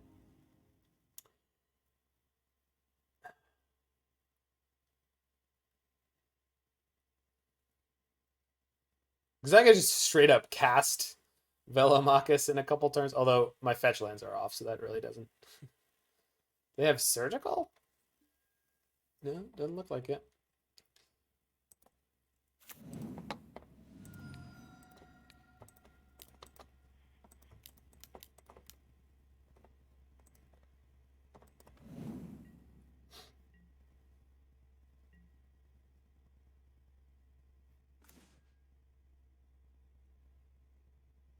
Should I cycle the Triome and uptick Wrenn and Six?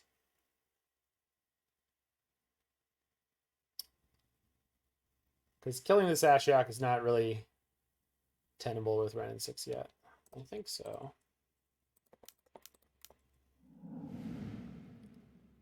And I could just play it again. But I think I'd rather play a fetch land and act like I have a strategy.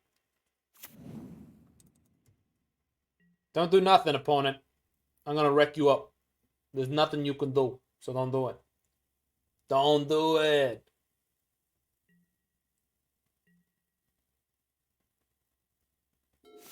Well, Bloodbraid Elf could be really bad news for me if they just kind of snap it off the top.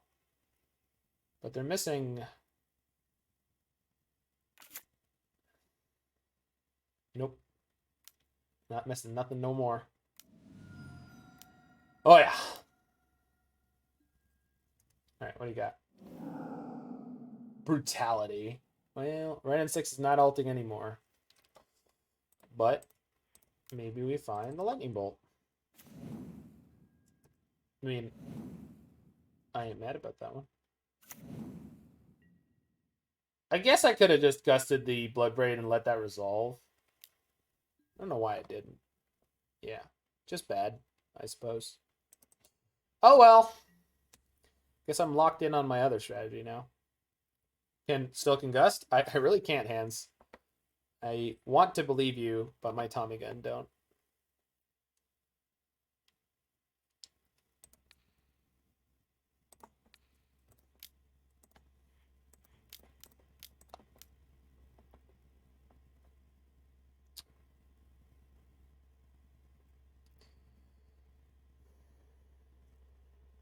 No worries.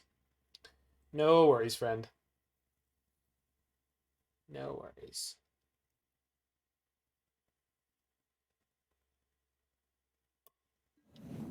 So, do I need more mana in play? I feel like I should.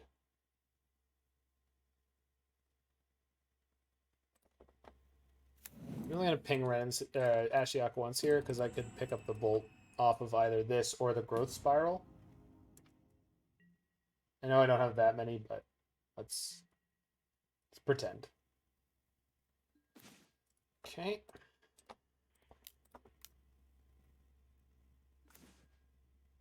That is not the Dwarven Mine I was looking for.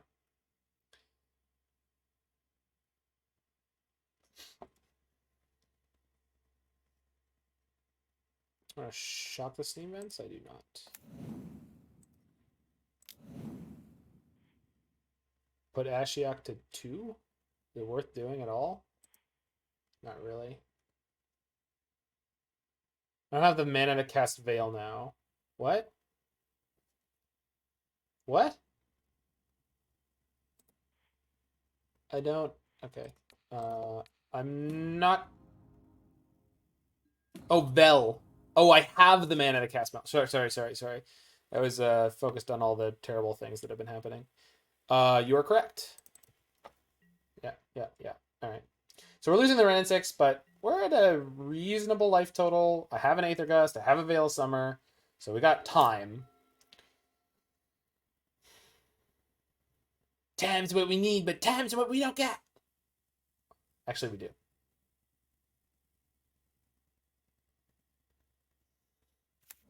I'd really like to avoid drawing an Emrakul, but, you know. As I say the words, that is most assuredly what's going to be on top of my deck.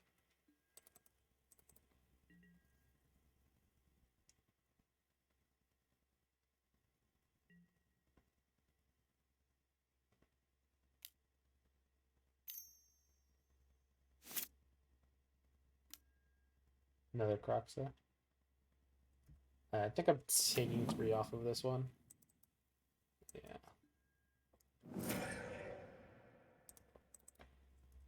I might cycle the Veil. Maybe they're going to play something else relevant. Yeah, let's cycle the Veil. Draw a Remand. That's a banger. Okay.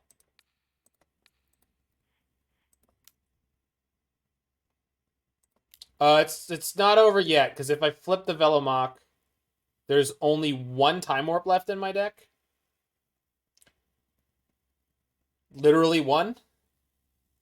If I flip the Emrakul, it's basically over, but again, they could have Liliana. So I'm just tempering my expectations. I don't want to just be like, lol, I won, and then be, you know, humiliated by the immediate loss. But it's looking good. Looking good. My man. Which one? Which one? Spin to win or Spaghetti Mom?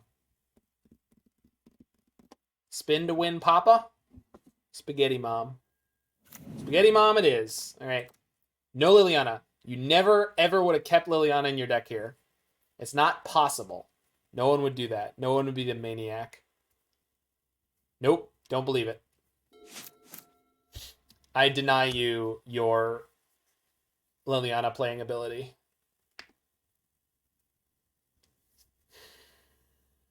Wish I'd kept that veil now.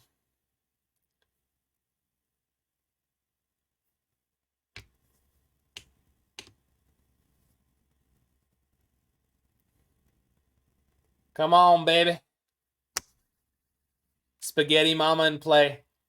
Oh, they're drawing. They get the Lucy? Lucy! Mom's home. Hi, Janice.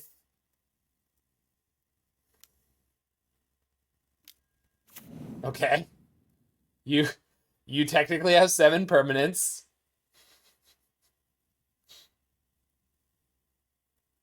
Guys, we're not going to win.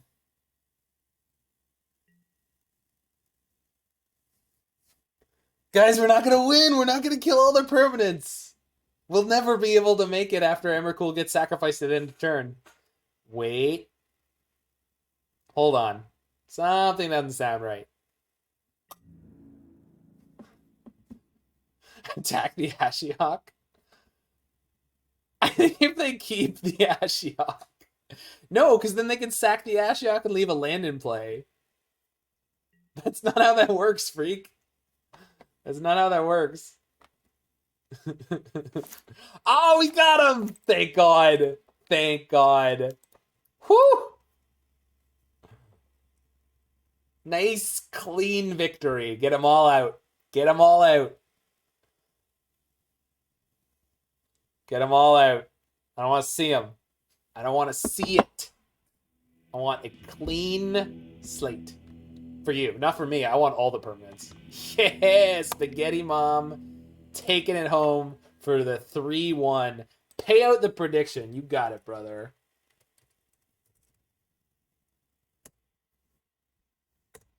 I've never actually had to do this. Ah, here we go. 3 or more. Bang! Believers. Enjoy your channel points.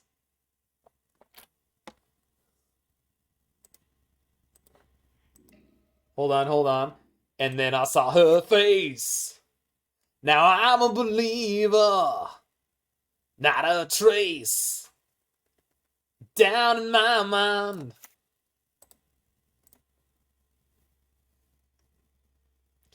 I played spells. Ooh.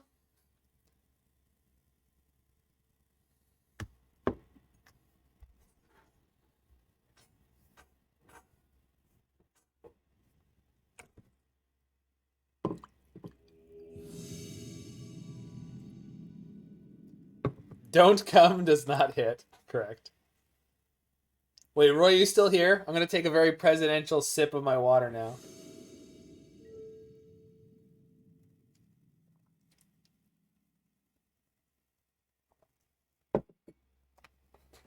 Bamzing? Bamzing.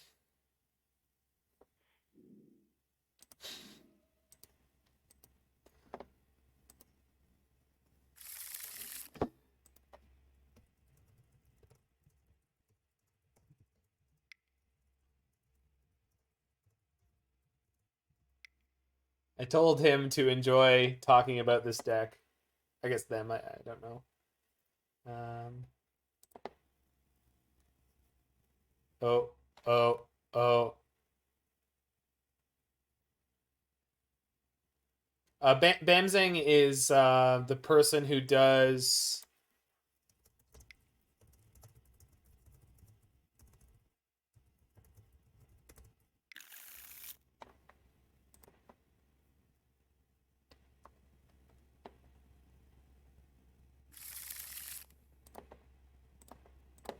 Okay, this hand sucks, but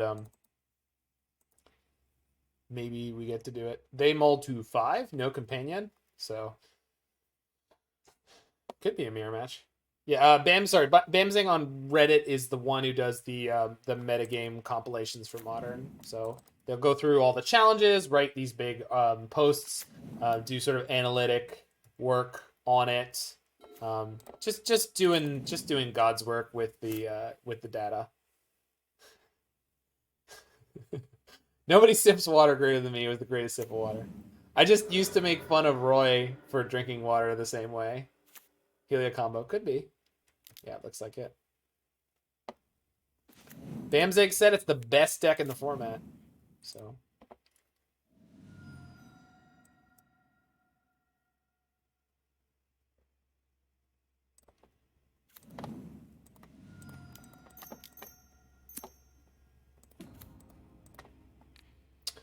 I'm choosing to deploy my Teferi pretty aggressively there, but I'm not really worried about it. My hand is pretty good.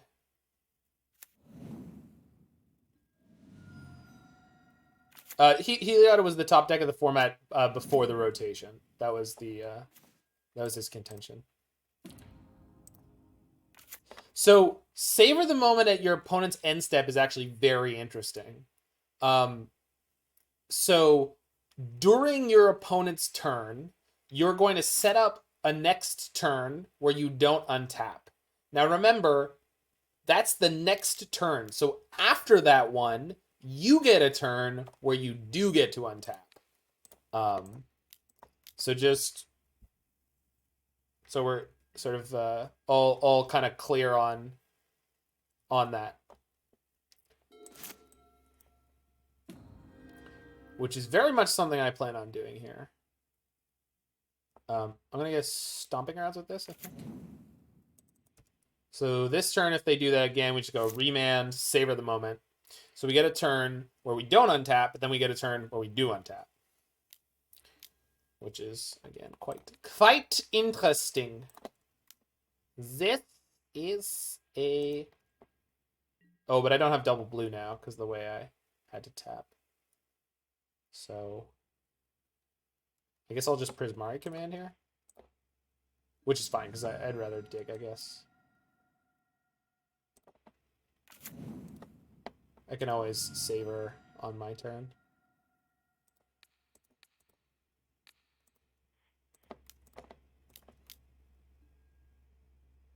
That's a draw.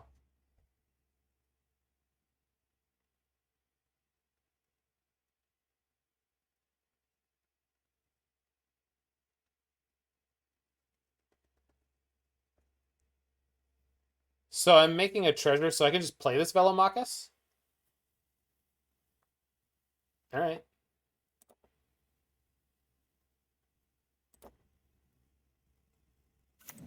Yeah, alright.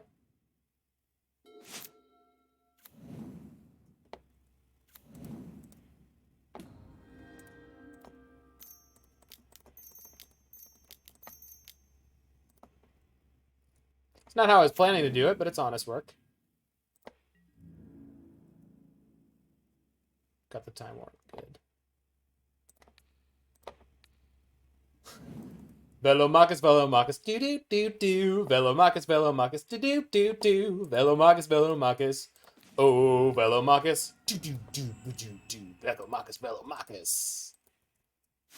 What's wrong with me? You're taking turns. I don't know where to go from there. I apologize.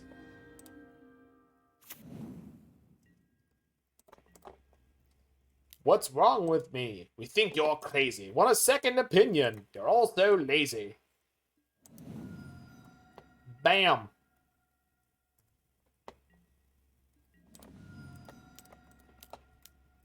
Taking turns. Whee! We did it. We did it. We did it. Hooray. Touchdown, Velomachus, and the crowd goes wild. What's up, Daniel from Brazil? We're crushing people with spaghetti moms. And oh, Emrakul also clearly quite good in this match. Double Remand carrying the team there. I mean, Heliod with 0 acceleration, and their plan was turn 3 Heliod, turn 4 Spike Feeder. I mean, that's not a good game from that deck. So realistically speaking, I'm not dancing in the street here. I think I only need 1 Emrakul in this matchup. And the only reason I want it is just in case. I guess we have Jace the Mind Sculptor too, but Velomachus into Jace the Mind Sculptor is um, not super easy to do. I guess Wrenn and Six too. The reason for Jace is to beat Infinite Life. Got it. So maybe I just don't need the Emrakul at all. But in that case, it just feels like we don't really have sideboard cards for Heliod. I mean, I can bring in Aether Gust, but it's not particularly good. I could bring in Force of Negation. It's not particularly good. Prismari Command's a banger here, although it does get blown out by Veil. Like, I'm almost tempted to bring in Force of Negation just to be able to play against Veil. Also, on the draw, maybe it helps us against Collected Company.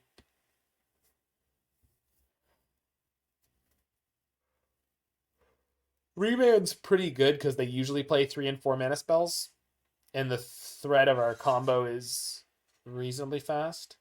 Force is good against Veil and Coco. That's what I thought. Just not 100% sure what I'm cutting for it. On the draw, I want to cut like a Wrenn and Six and like a growth spiral, but that doesn't really make that much sense. Definitely not the growth spiral on the draw, but Wrenn and Six can often be very poor on the draw. You just never have time to cast it in a way that's like not suicidal.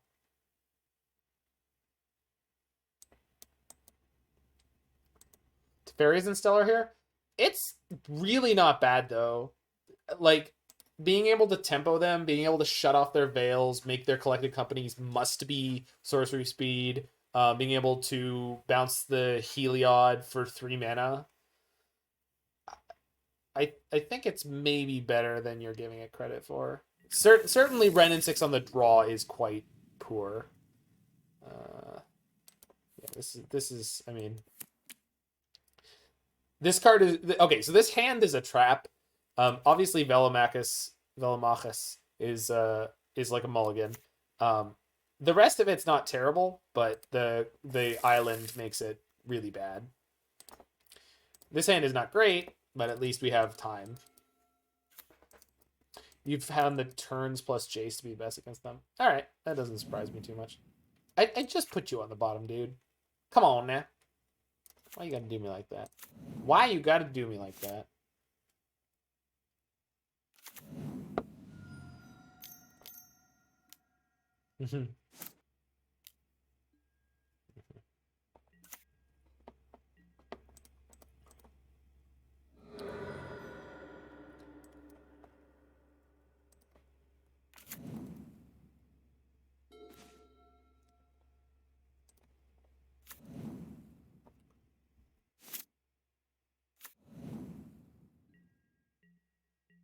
Oh no. Alright, so they got the Coco. They got the Coco. They're gonna upkeep it? Rude.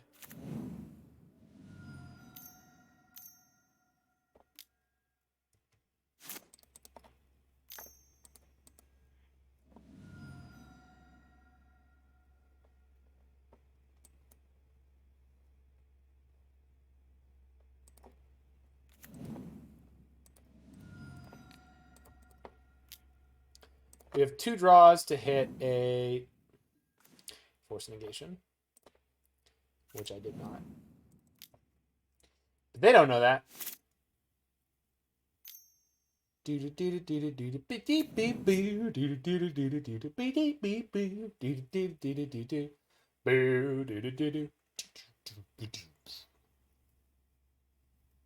What about Dr. Zaius, though?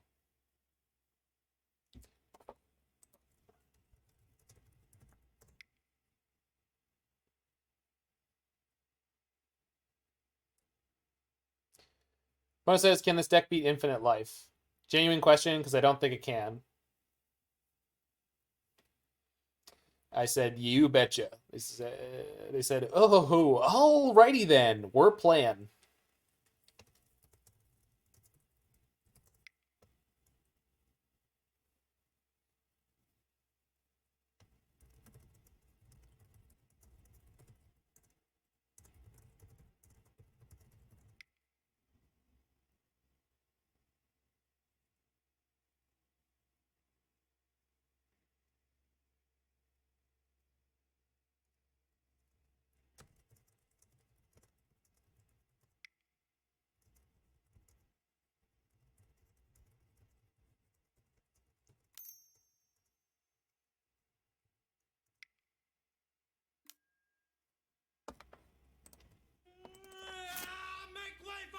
Max Breaker 87, thank you for the follow. Said make way for Willie, you bloody 751 follows, y'all.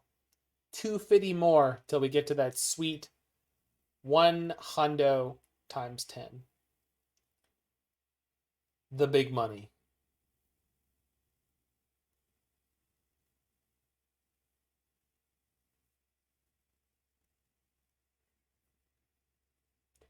And I gotta thank for everyone for coming on out to this. Wait, what? Oh, I see what's happening here. I thought it was horrifying for a second, but it's adorable. That's really cute.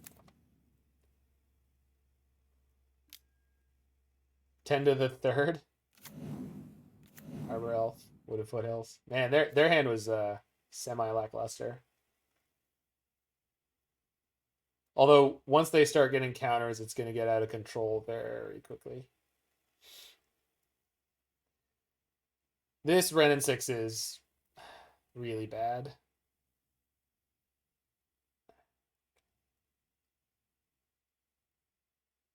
I think I'm supposed to Prismari Command and just dig for Indomitable or similar.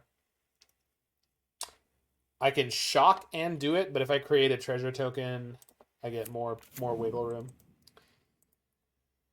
1, 2, 3, 4, 5, 6, 7, 8, 9. They have 9 mana, so it's not. Yeah, depends on what they play this turn.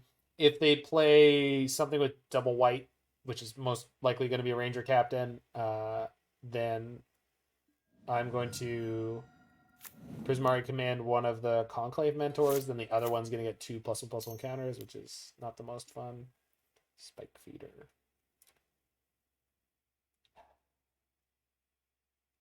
Wait, their creatures go to infinite size with this. I can't kill both, so I need to draw a second Remand. And a third Remand.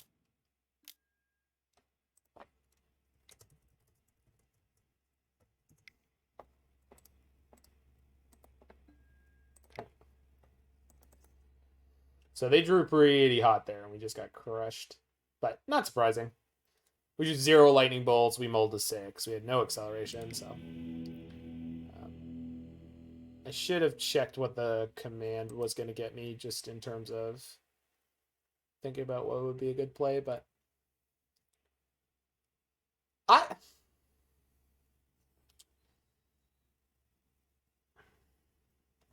have you done the Velomachus Jace the Mind Sculptor kill against Heliod? Have you done it? Because I feel like bringing in an Emrakul isn't the worst. Because if you get Velomachus going, the turn after that, like on your turn sequence, you could get an Emrakul, and one Emrakul attack buys you a huge amount of time. And maybe like that's just like way too deep. But I feel like bringing in one Emrakul against Heliod's not the worst thing in the world. I'm not sure though.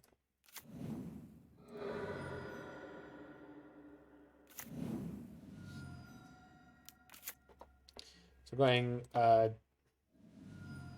Ketria Triome into Sacred Foundry.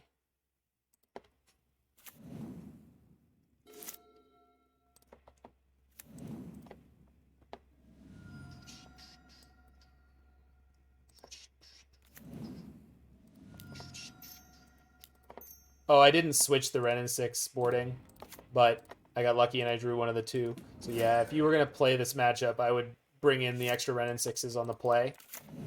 I'm not 100% sure what the swap would be, but suffice to say, most things would be better. This is a problem, though. It's going to start hassling my girl.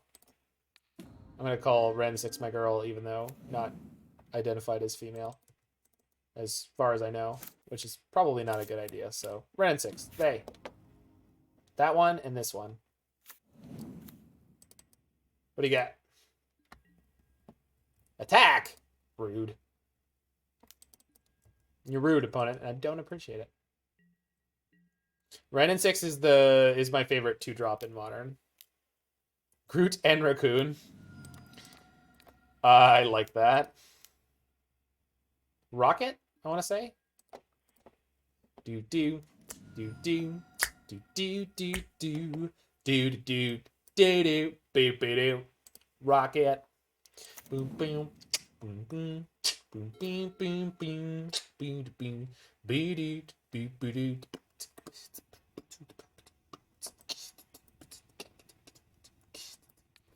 Bam bam boom bam boom bam bam bam bam bam bam boom bam. I'm just gonna Jace here, right? Like 100%. They played the Knight Captain. They could have Walking Ballista.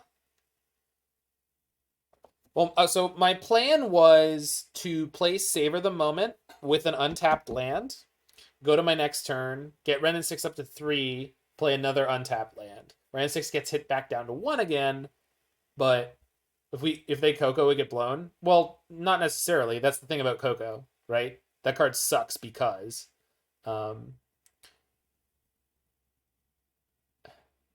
Jace Bounce seems the safest. It's yeah. I mean I think that's what I'm gonna do, but I can make a dwarf, which is not really relevant. If I make the dwarf, I could brainstorm or fate seal instead, because then I block the Conclave Mentor, but then the Mentor is going to give the Ballista an extra counter anyway if they have a Ballista, so that doesn't make sense. All right. I'm with you guys. I'm with you. They can't win on 1 permanent? No, but they can go to infinite life, which is, a pain in the ass.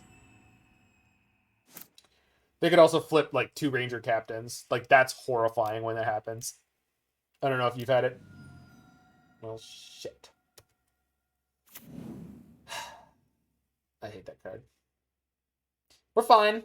We're fine, but I don't like that card. We're all fine here now. Yeah.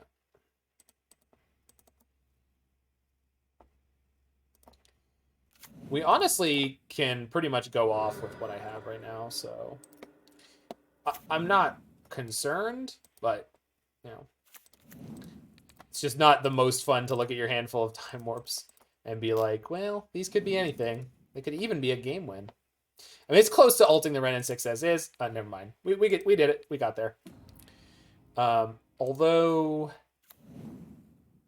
I want a creativity on a turn where I can play a Savor.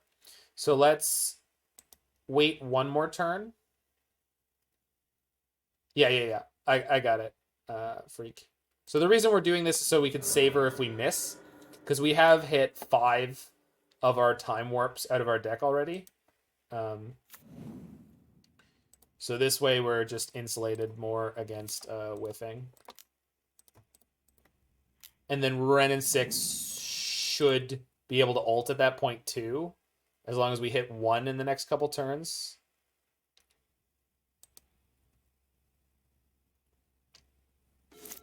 Oh my god. That's insanity. So it's likely we'll hit 1. So I'm going to fetch now.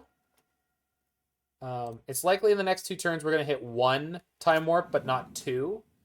And so the reason I'm doing this the way I am is we're going to be putting 6 cards that are not a Time Warp on our bottom. On his bottom. That's what he said. On the bottom of our library.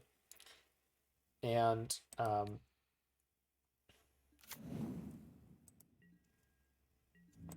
oh, wait. They're just going to die, right?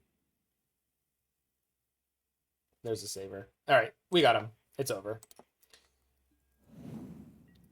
But it is important to optimize these things where you can.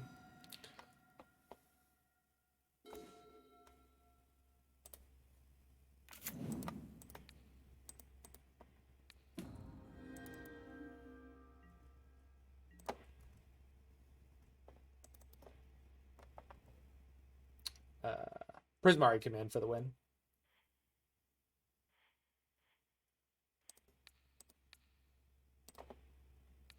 Boop. Dragon. Bruh.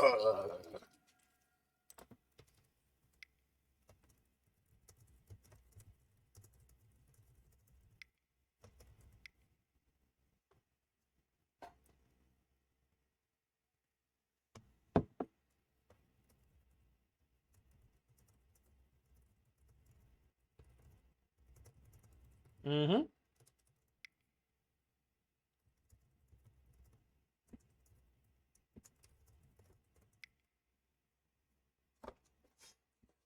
All right. Well, this was so much fun, I'm definitely going to run it back. I think this deck has everything that I enjoy. What would I do to improve the list? I think it will take more than one league to do that.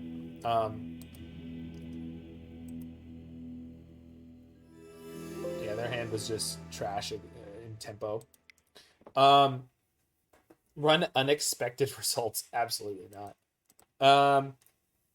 I think the best way to start improving this list, Freak, would be to analyze your sideboarding plan against all the major archetypes that you expect to play against. Yeah, Prismari Command seemed like a rock star. So the question is, how valuable do you find the Teferis in the main deck? But I would say very. Did I use the Emrakuls? I used one against Jund. Which may or may not have been correct because I thought they were Jund Shadow where they wouldn't have answers for an Emrakul, but they were classic Jund where they might have. They didn't, but they might have. So, well, I think Freak the number one thing from to go from this stage of okay, this idea is consistent and very very good.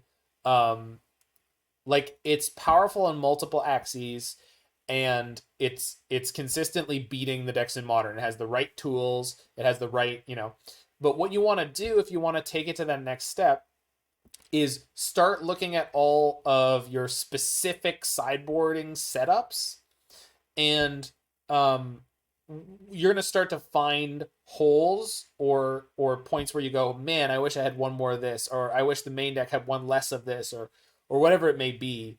And at that point, you should be able to start finding things. I just want to play it more because it didn't feel like I ran into a lot of problems. Like the mix of stuff here is just really solid. Growth Spiral finally has a good home in a deck where turn 2 Growth Spiral can be turn 3 Indomitable Creativity, and when we did that against Jund in game 1, so that was nuts. Wrenn and Six is a monster. I mean, I've been saying for a long time, it's just one of the best cards in Modern, and I mean, it's not a secret, but especially with Time Warp in a deck, I mean, the fact that it can just snap off the game win is just amazing. 4-1, 4-1, 3-2, 5-0. I'm not surprised. The potential of the turn 3 win mixed with a turns deck that can sort of come out of nowhere with a turn 5 win. You're playing Teferi, so you're playing the good cards. I mean, Wrenn and Six and Teferi are just like cropping up in all these mid-range control decks and just being obnoxious and nuts. Like obviously the first deck that figured it out is one of my favorite decks of all time, which is 5-color Niv. And then of course there was the Mystic Sanctuary, Uro, Omnath money piles that followed. Yeah, there's a lot of stuff you could do with this. With the sideboard, you could, instead of having Emrakul or anything like that, you could have some Omnaths and stuff to switch into a mid-range deck, like a mid-range control deck. So you'd, similarly to what you were planning with the Emrakuls, you'd board out these, but then you could also board out these maybe. I'm not sure what mixture of things you'd actually want to bring in, but like you could think about that kind of plan where you like become like the money pile kind of control deck. Obviously with the mana base, that's probably just not a good idea, and you should just keep the Indomitables, just keep the ability to combo. Velomachus is really great because if your opponent unmoored egos your Indomitables, you can definitely cast it. And then you could bring in Emrakul against the unmoored ego matchups, as well as Veil of Summer. So realistically, it's very difficult for them to do that. They could surgical your creativities. You'd still be able to play the Velomachus, and then you wouldn't be able to play the Emrakuls, but still, like having a redundant package against is there a Scapeshift Valakut hidden here? Yeah, I mean you're already playing all mountains, right? So yeah, possibly. Um 1 second. So that is the end of the awesome video on the Velomachus PolyWarp deck. For anyone who's interested, you can check out Freak You Nasty on twitch.com/Freak You, the letter U Nasty. And I'm sure he's going to be playing a bunch more of it. I'll probably play some more of it. I'll definitely be talking about it a little bit on Serum Visions tomorrow. So check it out, folks. And if you are watching this video in the future on the YouTube, hit that like button, smash that subscribe button, check out any other videos that you like. Again, Freak You Nasty on Twitch, doing good work. Amazing deck, and it was a blast and a half, so expect to see more of it. So for anyone who's live, yeah. So let's clone this deck. Gives you a pivot for game 2. Yeah, all right. So let's take a look. So you're already playing 1, 2, 3, 4, 5, 6, 7, 8, 9, 10, 11, 12, 13 mountains. So that's easily enough. The question is 7 lands is how you get your Scapeshift one-shot kill. It's double green. You're not super set up for that right now. And you have to put more lands into your mana base that are mandatory tapped. Is this a problem necessarily? No. I think you're going to lose the turns side of things at that point. So what if we just...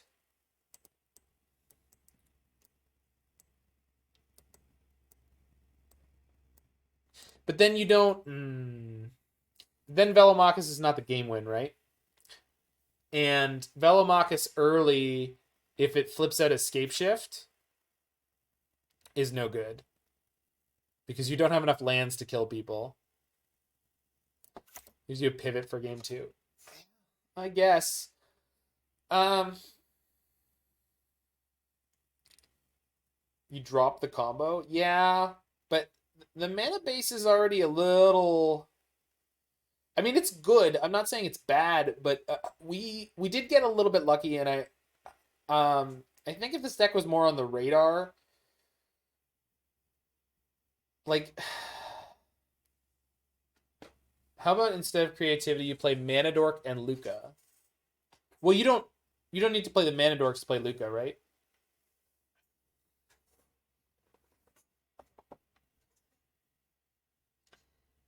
It's not that 10-card sideboarding is hard, it's that it's bad. Because 10-card sideboarding in Modern usually only works against like 1 or 2 decks. And so basically what you're saying is, I want 10 cards in my sideboard to be effective in one type of matchup, rather than massaging all the matchups and having a good deck to start with. You're saying like my whole deck is bad against certain types of decks. And I don't think that's true. I just don't think this deck is bad against any particular type of deck. For Scapeshift, like, I think you'd have to cut a bunch of the Planeswalkers if you're not cutting the turns spells. And you get Dryad in here. Like, ignoring the mana base. Like, let's just ignore the mana base. And assume we would need to go higher.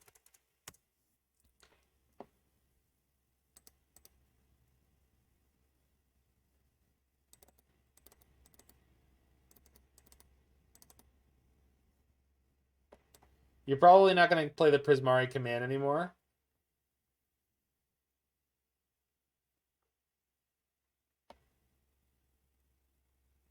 Just go 3 and 3. 3 Scapeshift and 3 Valakut. Okay. But the first thing I said, Hans, was that you need 7 lands. Oh, then you can't play creativities to get... Yeah. I don't think... Maybe we can play the Scapeshift without the Dryad. But...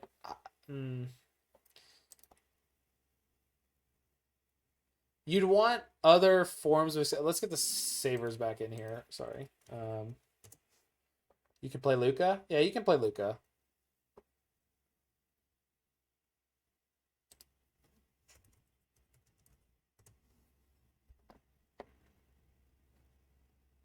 Yeah, I know, I understand. Luca plus Mana Dorks works instead of Indomitable. So you're going up 1 mana on your... sorry.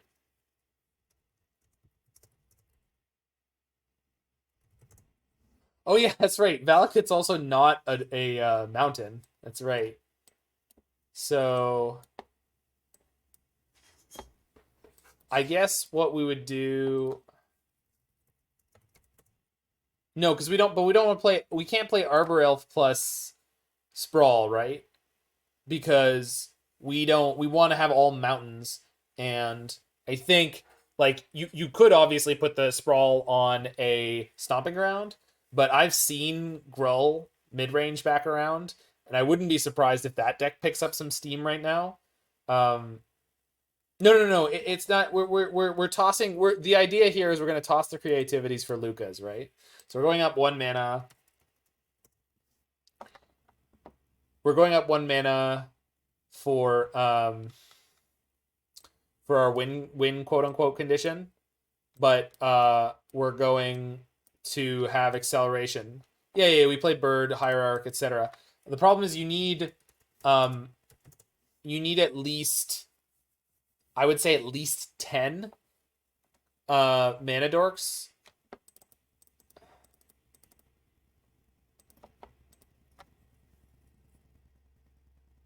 You like the spells idea over the Walker idea? I just don't... Would Polymorph Transmogrify plus the extra targets be bad? See, now that idea is closer to something I'd want to do. So that idea... So let's toss this one. Listen, I fully admit it's possible that there's a Scapeshift way to go in here. But I think anyone who is serious about that idea has to go down the same road that I just went down and run into all of the roadblocks that I just did. And if you could solve all those things and come out the other end happy, that's awesome. Do Empyrean or Winnower in the board? Yeah, because Indomitable gets those. Empyrean sounds like something that should be in the board anyway, right?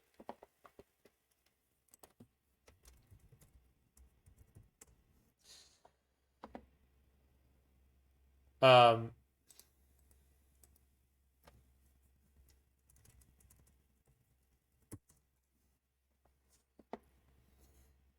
don't... No, you don't need to Madcap. You already have Indomitable.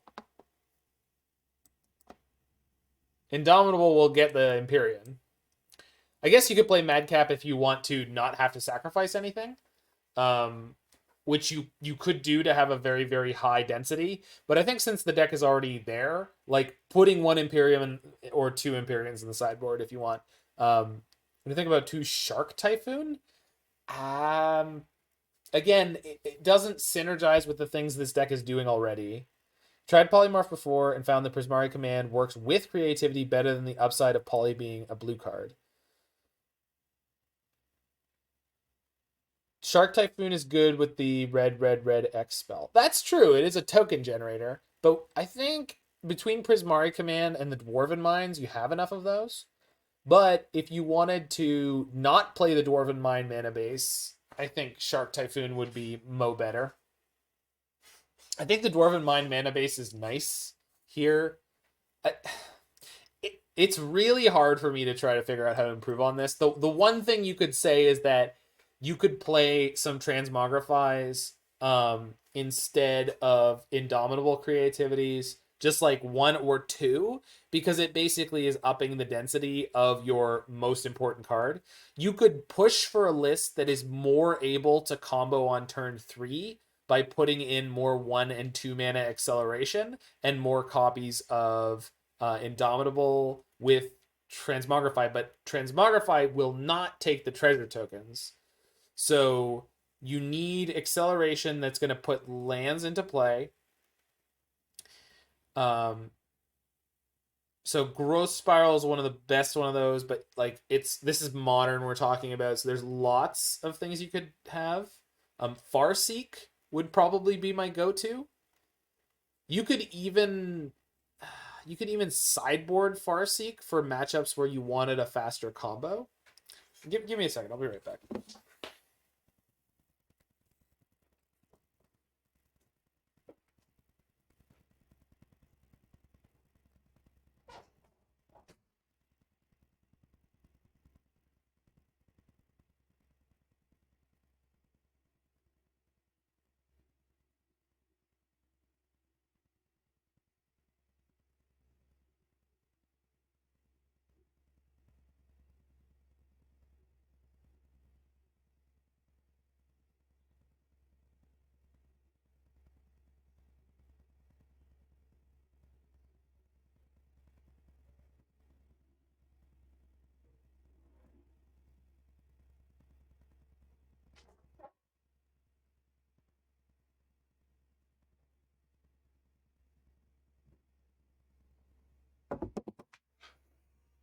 Could play Magma Opus because it makes treasures quick for creativity. Maybe that's too cute though.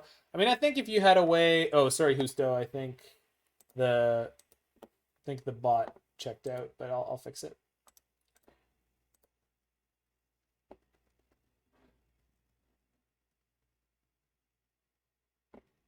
Yeah, there we go. Oop. Yeah. I feel the games you lose is mostly deck that can kill the token while you're trying to creativity. So Luca basically being 2 creativity helps. So try the Narset too. Which Narset?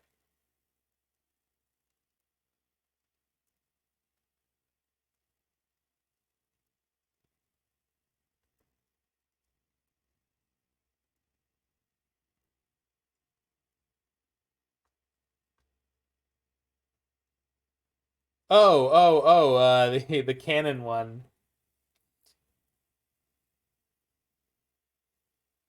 Oh, that's one.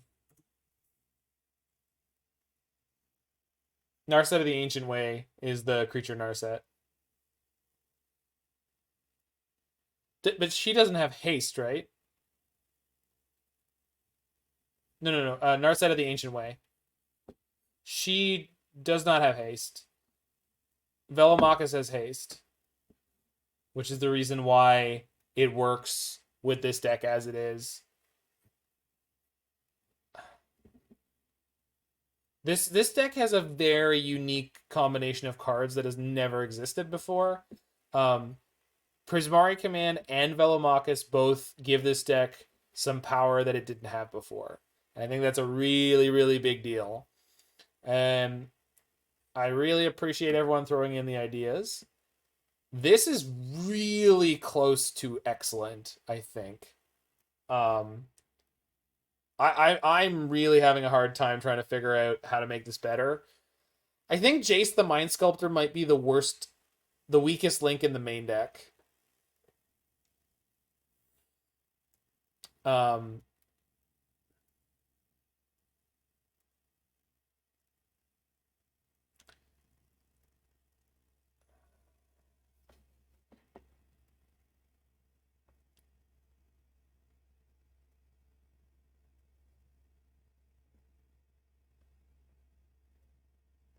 yeah, Luca being really bad on its own is a problem.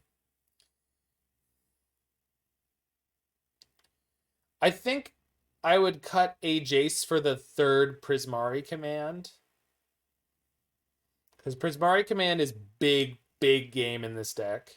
I don't.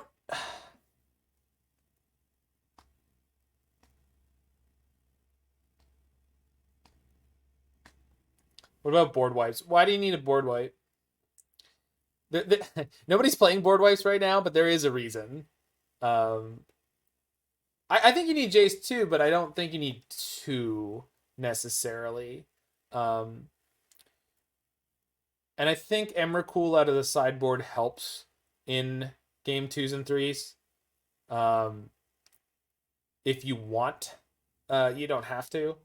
If we cut a Jace and Teferi's for more speed or something, you can use equity in some places. I agree, Port Cop. That's absolutely like the point this deck is at already. We lose to bunches of 2/2s and 3/3s. But realistically, hands, what deck is doing that? Heliod is when it gets like lucky, but Heliod's only one deck. You can slow down their ability to assemble that board most of the time, and you still need flexibility. Yeah, I did target an opponent's card with creativity literally this league. I had to creativity E-Tron's Sorcerer's Spyglass to get it off my Scalding Tarn so that my next creativity could target my dwarves that I had to make. Because they had a Spyglass on Scalding Tarn, and they didn't know this, but I had the Scalding Tarn in hand. They Spyglassed it, and that's a 0. Yeah, they got a 0/0 Ballista. Although they could have gotten other things. They could have gotten very scary things. But mostly it's safe. Cut both Jaces, put one command, one Teferi. That would be my instinct. Justo. Yeah, I drew the second Scalding Tarn. My instinct would be to cut both the Jaces. But Freak wants to have two. I think you could have one. Oh, well, hey, Bamzig. We're just wrapping up the night and trying to talk about ways that this deck could be tweaked or improved. Let me get it all on screen. Although I'm sure you've seen it in the 5-0 dump. I think going down to one Jace is fine. I think you could put Platinum Empyrean in the sideboard if you wanted to. You don't have to change anything else in the deck. But Platinum Empyrean means that you're going to win in a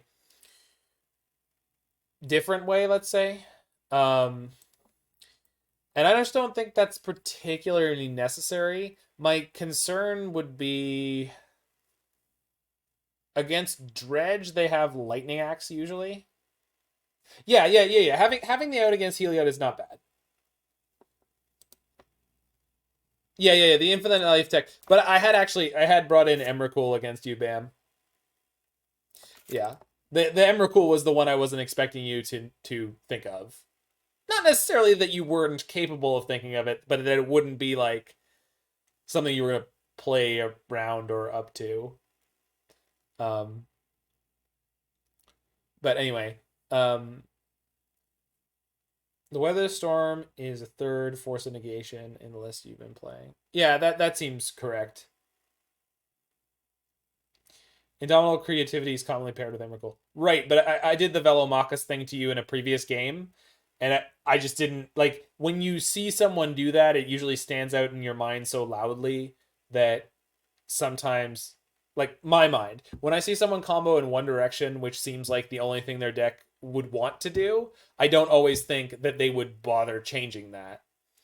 Like, for example, when you play against an Emrakul through the Breach deck, yeah, it's possible you maybe if you play against that deck frequently, you might be like, oh, they could board it out. But if you don't play against that deck, you're bringing in your Unarmored Egos, and you're gonna shoot them off. Yeah, this deck could sideboard into Breach Emrakul if it wanted to, but it's a lot of sideboard slots. Yeah, this is really good. So the massaging that I would suggest is cut one Jace, play another Prismari Command, because the command is really, really good here.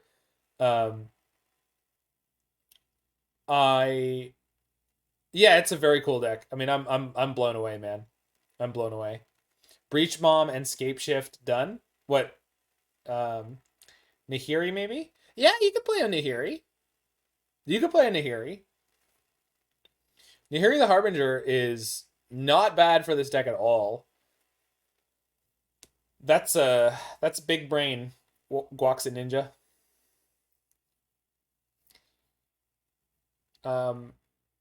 My concern is that when you're on 4, the thing you want to be doing is casting creativity or getting up to these time warps. I think the 3rd Prismari Command is where I'd start. And then you can try the Nahiri. Nahiri seems better than Jace, but Nahiri's not an out to infinite life. Jace the Mind Sculptor's +2 or -12 beats your Heliod opponent on infinite life.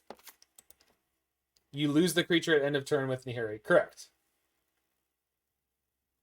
Nahiri Emrakul's an out to infinite life. Oh, for sure. I agree with that totally, but it's not a great one if you have 1. It bounces back to your hand, you're right. We don't actually have do we have I think we have 14 mana. Yeah, sorry, 8, 9, 10, 11, 12, 13, 14.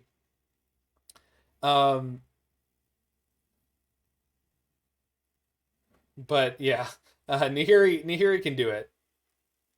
But you have to find the one Nahiri. Yeah, we've got the treasure tokens too. I've never done it before, but I've been close a couple times playing Breach to getting the Emrakul. Jace on the side to Heliod combo and Nahiri main. Yeah, but you run into Heliods in game 1, and sometimes they'll just infinite life.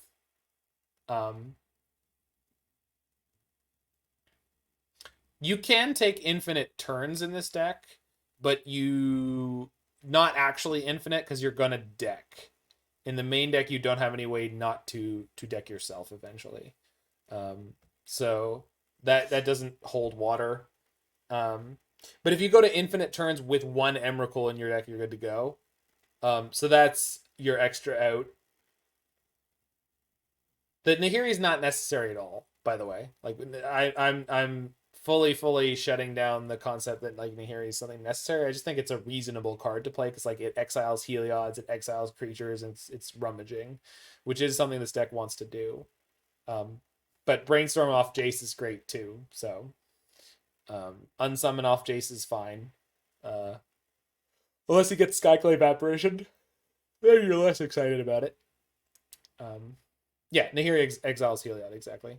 And Blood Moons, because Blood Moon could definitely be a problem for this deck. That's why there's 4 Aether Gusts in the sideboard. I saw that right away, and I was like, I think I know what that's for. Yeah, very, very small changes are what I'd recommend, but this is amazingly strong as is.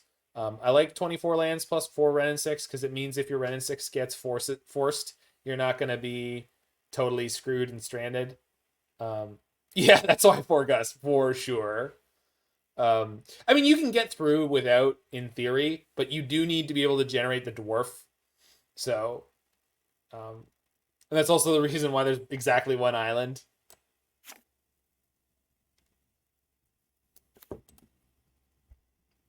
Plus, with the 1 island and your mountains, you can Prismari Command.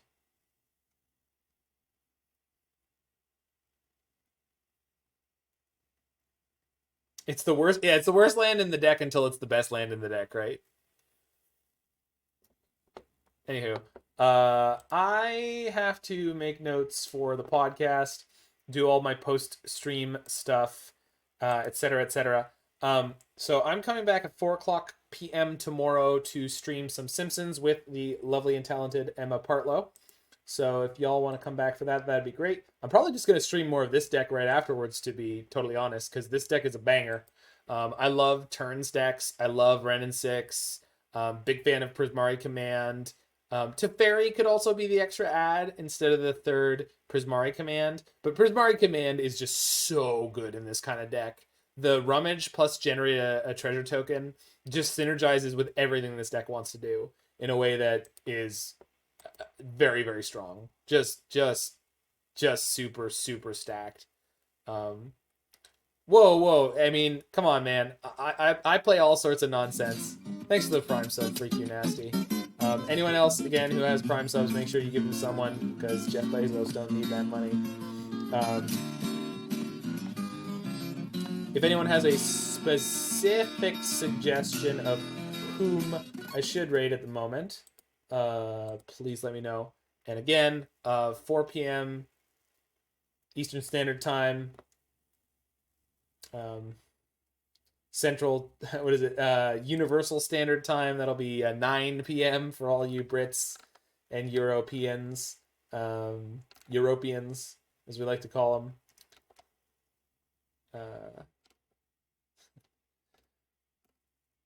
Oh, is Liz on? Oh, hell yeah. Oh, that little kid. Thank you. Good catch. Good catch. Yeah, no, I know the one. It's RL, real life acquaintance of mine. Thank you.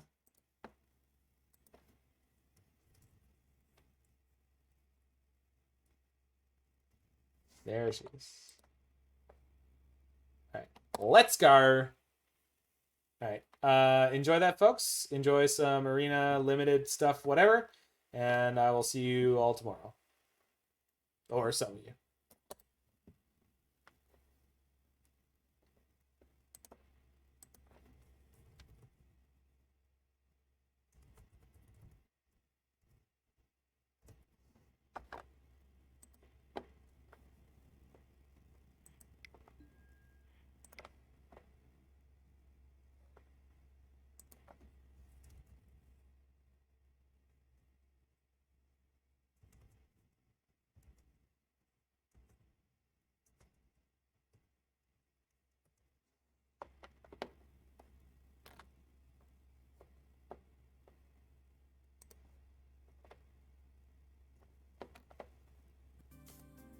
We disconnected for a second there. Is it back?